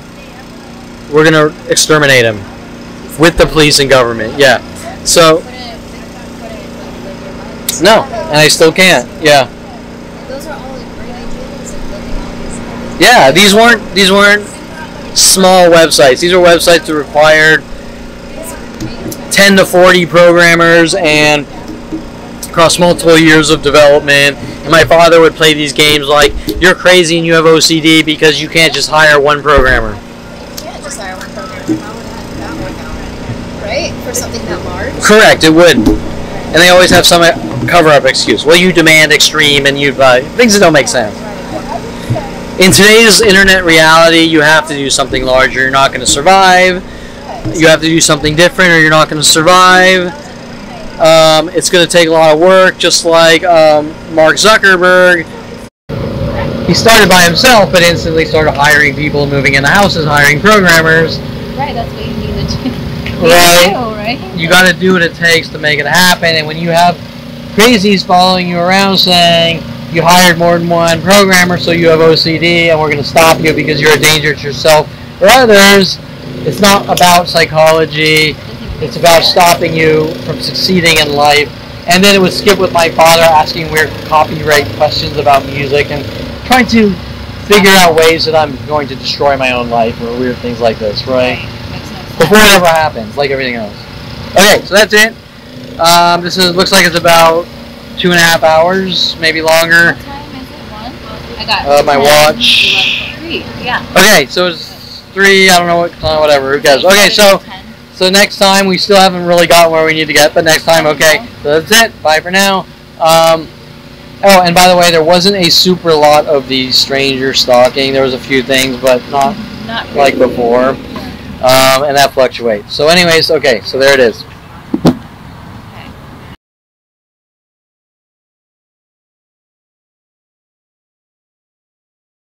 Okay, so me and Brittany are about to leave, and we were just talking, and we were noticing some things going on in the parking lot now that we're about to leave. And actually, Brittany, I started in kind of talking about it, but Brittany noticed a lot more than I did. And I sort of want to just regurgitate what you just saw, what we're witnessing right now, Brittany. And I'm going to point the camera. What you see that they're saying I'm too hypersensitive and it's not happening. Well, you definitely notice this now. Well, I do, you know. Well, like you said it to me though this time. Okay, so just slow down, break it down. What are you witnessing in the parking lot after about 10-15 minutes as we're leaving? People showing up doing specifically. Backwards. Okay, we have specifically. He's talking specifics. Backwards. Red, right? Well, is that what you mean? 2 reds. Yeah. 2 reds Right and pairs of 2s. Right there. Okay, what else? License plates after you pointed out that first 22 or what the 22. Okay, so I pointed out, I made a statement that yesterday groups of people were following me around with the license plate ending in 77, parking at the, or Friday, parking at the Jamba where we were talking, and then another one later that day. Okay, so 99. So now how many ending? That was 99? Yeah. Okay, how many plates ending in 22? 1, Point them out. 2, Come on. 3. Okay, which cars? That white one over there. Okay, we have this red car backwards by the other red car in pairs of 2s. Audi. The Audi here, 22. There where those people are walking, the 22 on the white Honda. There is a white Honda back here ending in 22. There are 2, a black forwards Audi, a gray backwards Audi. Brittany just said a 99, which may or may not be, drove by. If we see, now I'm looking for all these double numbers. if we see groups of 99, then it will be past the coincidences. Yeah. Also, as we hear more of the higher rate, okay, just to notice on my video yesterday about the groups of Jeep Rangers following me around, there's a yellow and black one backwards. What else? We're just gonna do a quick ending part of the video here. What does this guy have? I don't know. He looks normal. We also had a honk. Some kids come out of this, I think, Mitsubishi, go into Wildflour, honking the horns 2 or 3 times, and then they kind of looked at us talking about it and did a 4th, just like we saw Friday, the 3s and 4s. Okay. And then there were several other things kind of ramping up as we're leaving. I don't exactly remember. And you're also seeing as we leave, there's a higher rate of cars backwards from when I got here, except it was kind of empty. It was almost fully normal when I got here, but it was also empty. Yeah. So just on the surface, think of the manpower of the people coming by with the mental illness tactics. Now remember, these are things you don't normally look at until the gang stalking groups put you in a hypersensitive state. Correct. Once you notice, then you can see it, all of it. Yeah. And then some things that may or may not be that I know from experience. Right. Like they use 300s to follow me around now. This 300, that's the model. It's just by itself, so you would never know if it is or isn't. Does that make sense? But the more obvious, the 2 red cars backwards, these 2 red cars parking next to each other, like I have thousands in front of my house doing that. The 2 Audis, which are spread, the 22 ending in 22 plates, that's huge. I mean, That's statistically, what are the chances, statistically, that could happen? I don't know. I mean, yeah, we all believe in coincidences, but let's be real here. Statistically, we got 3 cars ending in 22 right here in this tiny little area, and this types of thing happens every hourly wherever I am. And then we have 2 reds just happening backwards together. The honkings that Brittany sees with me every day. Yeah. I mean, in your gut instinct or opinion, do you feel that this is normal, unmanipulated? Who, I don't even know who did that. Oh, the 122. Right here. Oh, maybe as a guy inside. Do you feel that this is normal human behavior, or do you feel that there's some manipulation going on here? Well, I feel like it's unusual to see all these things at all at once And in the same lot. meaning? Meaning I've never seen anything like that before. So you're it's hard to saying you're not sure, you don't know. Well, I mean, Okay, right? Right? What do you? it's just fucking. You don't think that I know how it took you a long time to like figure it out, but I'm definitely seeing it. Like, and it's like. Yeah. Okay, and it's one of the 22s. Just honked their horn twice. You've now seen on video 2 people, or no, only one's on video. We've also seen later someone honking the horn twice. You see it. We see it everywhere we go. Yeah. Just the first. I mean, the first time I've ever seen. there's like, nothing the in your. license plate. There's nothing in your No. brain going, this can't Weird. happen by itself. Right. Yeah. I mean, sure, it could be a coincidence, but like, what are the chances of like all that? Right. Like, Well, what if we separated the honking in 2s and 3s alone? Well, yeah, that's a lot. We see that every day. Like, see again. That was just once, though. It's just, it's weird. No, I think like it's Okay. a coincidence. So if you're walking around and all of a sudden every day you see cars with 22 Oh, then I plates, would and then maybe the next definitely- day it's 7.7s, the next day it's 9.9s, and you're going, What the hell? Yeah. and then it's more obvious, like 2 white Civics together, 2 blue Civics together, 2 Right. green well, now Jeep I'm Rangers. Sure yeah. Once you're aware of Yeah, it, then so- you're more aware of it. So For sure. I sort of want the people to understand that the act of mass It happens groups over and over and over. doing it over and over, for me it took 25 years, from 5 to 29, and I still wasn't believing up until about 29, maybe 37, fully aware of Of course specifics not. from That's people why sent in we my do- life. Yeah. The more it's done in repetition for your entire life, You're gonna notice until you these notice. Now that can only be government operations. And so She's seeing it. Well, I mean, we're seeing it right now. Well, we're yeah, seeing there's no denying. the two Audis. Technically, I don't know if this is or isn't, but there's this Camry here. This is also a Camry right there. I mean, I can't tell you because there's a lot of Camrys. Yeah. But like, these are just facts. Like, yeah, I see the 22s. Yeah, I see the 8. Okay, so if you see this every day, day, statistically, is that possible? I mean, the honkings and twos. I don't want to say possible. Is it possible based on normal people living their normal lives? I don't think so. So there has to be some kind of manipulation, right? I mean, I can't say for sure, like you're saying, but yeah. Like communication. Like if you see Kevin Perlman, honk your horn twice. Right. Verse. Let me just lock my door. Verse. Nobody knows you, Kevin, and you're imagining it. Right. No, you can't. What's your opinion on that? They can't deny it. It's in front of their faces, you know? Like, you're not making this shit up. Like, you're not saying that's a 22 and it's an 87. Correct. So what's your opinion whether I'm seeing things that aren't there? I'm not seeing things that aren't there. Okay, so you're seeing them, correct? Yes, absolutely. Yes, and they're okay, unknown, and you'll agree that they're not normal, they're conspiring people. Well, you noticed it before I did. You noticed the 22s. As soon as I noticed it, then I noticed more and more and more. So the more aware I am, then the more I see it. You know what I mean? Correct. So and now we come back to statistics. Yeah, statistics. Statistically, if I go home right now and there's like 599s in front of my house. That's not coincidence. Okay. That's not coincidence. There's no way. Alright, so. Okay, so Brittany, just like me, I noticed the 77s yesterday going out to Camarillo, or Friday going out to Camarillo with Brittany, and then I noticed 122 here, and then Brittany noticed all these other 22s going. I didn't even notice it. I was focused on the 2 red cars backwards and things like that, and the horn honkings. Now we have another red car. Are they going to honk? Now, me and Brittany just agreed that Brittany's like in denial, like I see the 22s, but you know, is that the first time possible I've ever seen it, to you know? coordinate these people with ending plates in 22s? Well, I don't doubt that at all. Because of everything, like I've seen YouTube, yeah. I don't doubt So that. what are the things you have seen that you know 100%?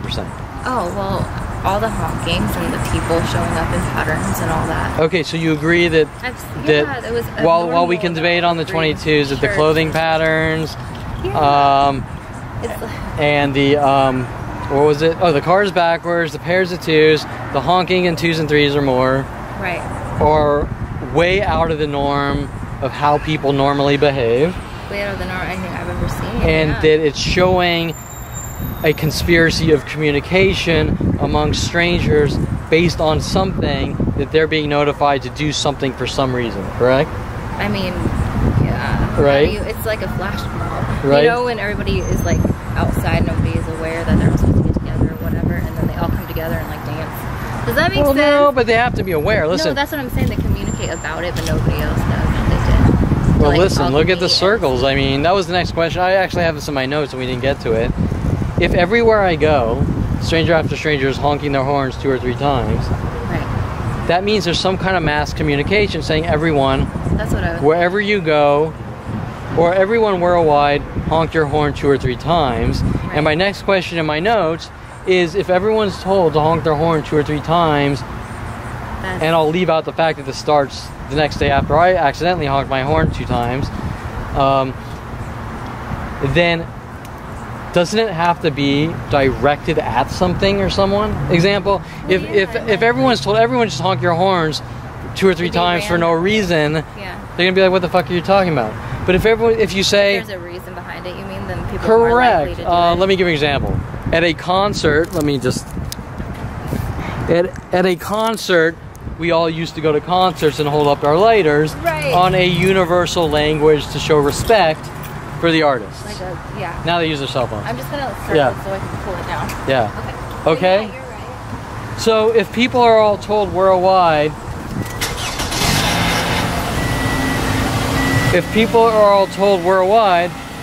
to honk their horns 2 or 3 times for no reason, they're gonna be like, what the fuck, are you crazy? Right. But if people are told worldwide to honk their horns 2 or 3 times directed at someone, who do you think it's directed at?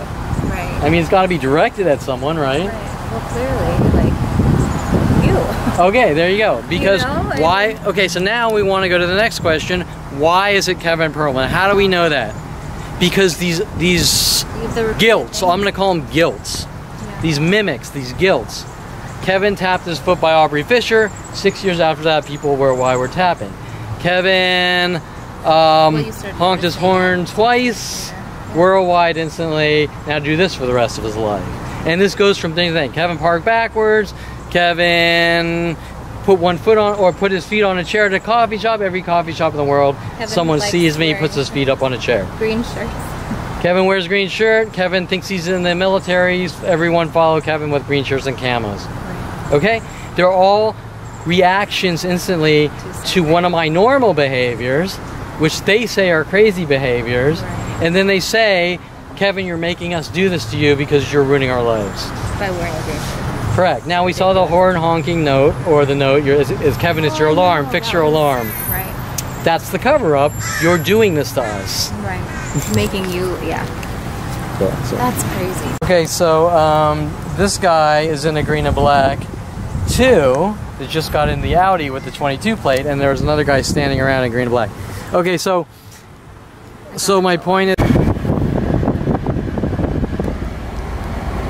okay, so we're leaving the parking lot here. We were just talking with Brittany. We see our 2 reds backwards. We see our Jeep Ranger backwards with the yellow and blacks. And the recent Jeep Rangers. There was a second Audi here. I don't know if they moved their car. Let's see. There's another white Audi in these groupings. This is like a whole new one that showed up. So 3 white Audis, I think, or 2 whites and a black Audi. Okay, so now the lot is full.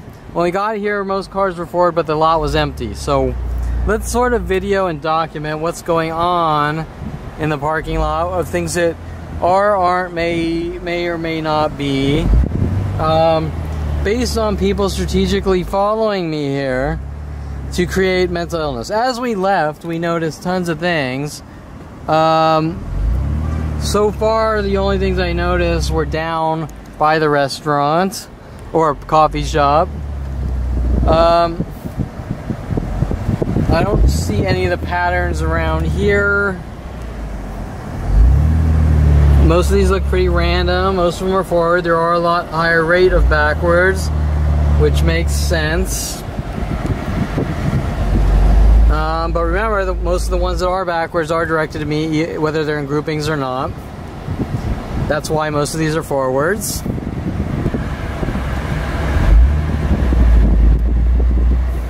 We've had the police come in the lot twice checking up on me. Don't know why. Okay, we have kind of 2 cars back here towards the back, 2 reds, but they don't look out of place. Although one is an Audi. So they could have wanted these 2 red cars together. Just like we have 2 cars backwards kind of close. Right? So 2 reds, 2 backwards here. Well, everything else is a little more normal. Hard to really know for sure if that's part of the gang stalking groups. And it probably is, because, I mean, why is everything else here forwards, right? Everything else here is forwards. Minus a few exceptions. Let's just, Gray Accord could be a coincidence, right? They're not directly together. 2 SUV-ish gray things together here now, and 2 blue things together here by Panda Express. Now, one of the things I want to note is that if people are randomly coming here or anywhere else, what they do is they park the blues together and they park similar cars together as close as possible, right? So it's not necessarily we just followed you. It's more of a we're coordinating the pairs of 2s in case Kevin is around. Just like we have a Camry here and a Camry here. Now that could be coincidence because there's a lot of Camrys. Although these 2 reds, that's not a coincidence. The groups of 22s, not a coincidence. I'm pretty sure the yellow and black Jeep Ranger here, just like the yellow and black X-Sierras, groupings of X-Sierra, yellow and black X-Sierras are following me around. And more importantly, the video I did with all the Jeep Cherokees, or wait, Jeeps and Jeep Cherokees yesterday at strategic locations, which is obvious, showing that that's probably connected, even though I'm out in Agoura now, to these worldwide strangers doing these things, right? Hence why you saw the cops come in multiple lots following me around this morning. Okay, so as we leave, let's quickly do the McDonald's lot here. Did the cop follow me into? Nodding. But why was he nodding? He was being friendly, I'm not going to deny that. But just because someone pretends to be your friend or friendly or whatever doesn't mean that they're really your friend. And in my life, most of those people want you dead. So that's a little interesting, but not you can't really pinpoint it. I don't see a suit. Oh, there's still a cop here, which is interesting.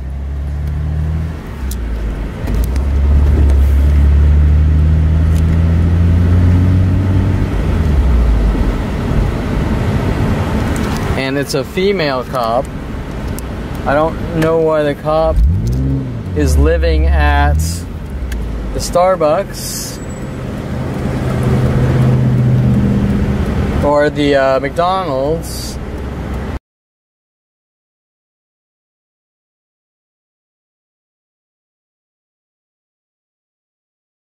We're cruising out to the car, to the coach A, to go meet with Brittany. So let's do this thing.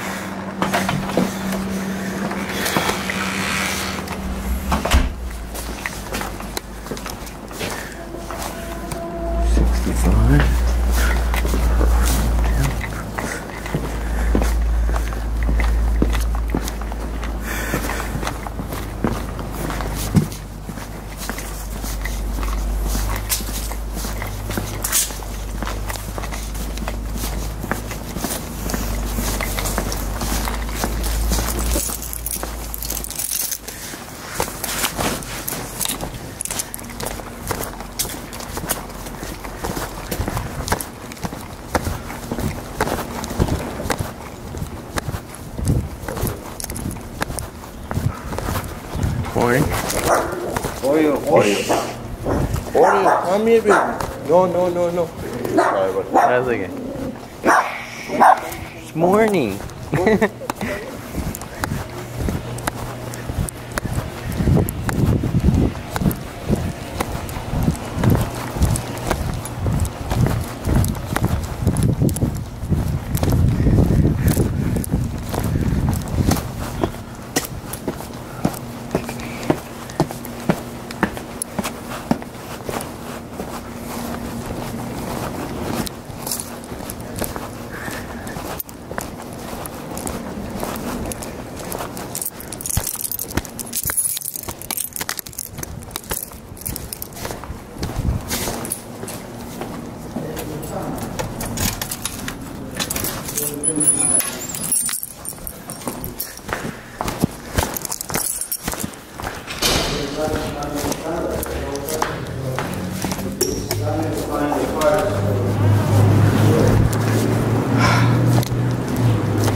Okay, dog walker.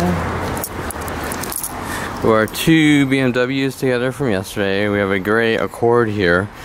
So there's probably more Accords. And the white Altima right here by itself, so that's not enough until we see more Altimas.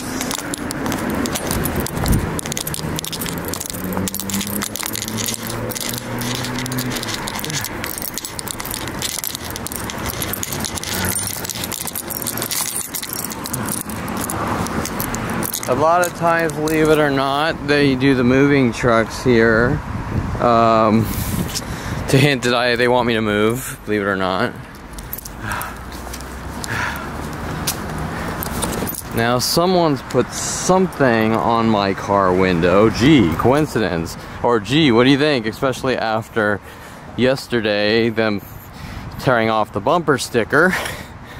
So let's see what threat message they've sent to me today, right?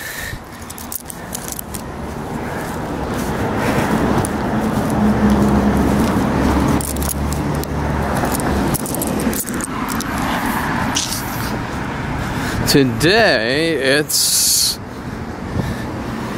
fix your fucking alarm. Fix your fucking alarm. Okay, so what that is, it's a cover-up.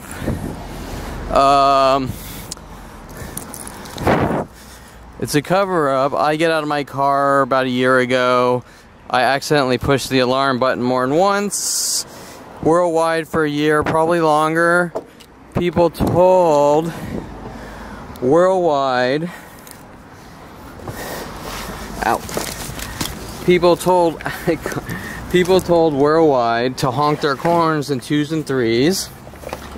Worldwide to make me mentally ill. Years.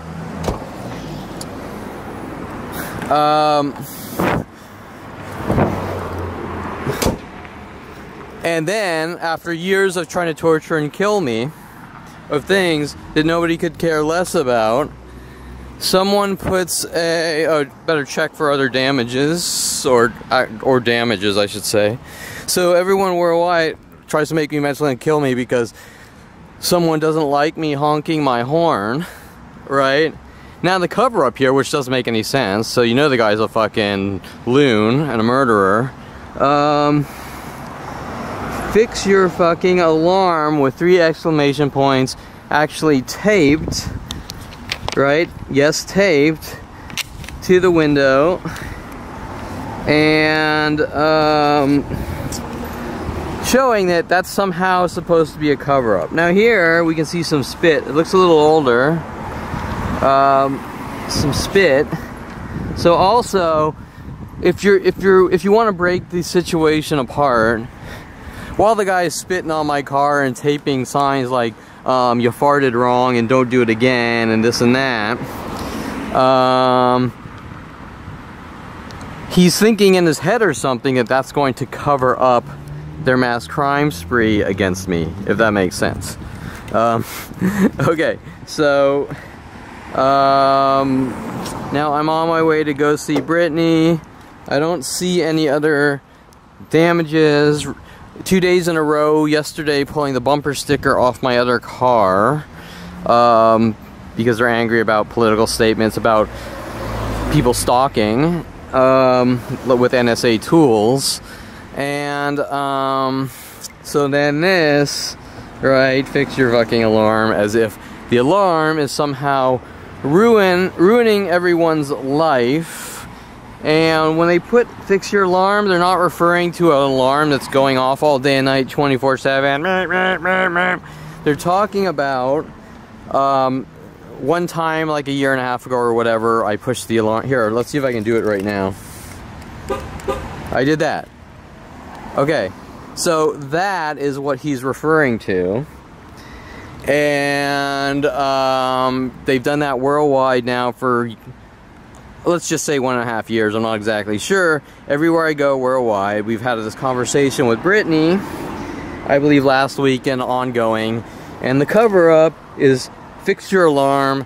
It's your fault. You're making us do this to you because your alarm is bad because of the noise you just heard. Right? Just like Aubrey Fisher hunting me with worldwide support for 6 years for tapping my foot by her. Right? I'm doing it to them. I've ruined her life. I'm a troll. I need to be hunted and killed for my horrific crimes.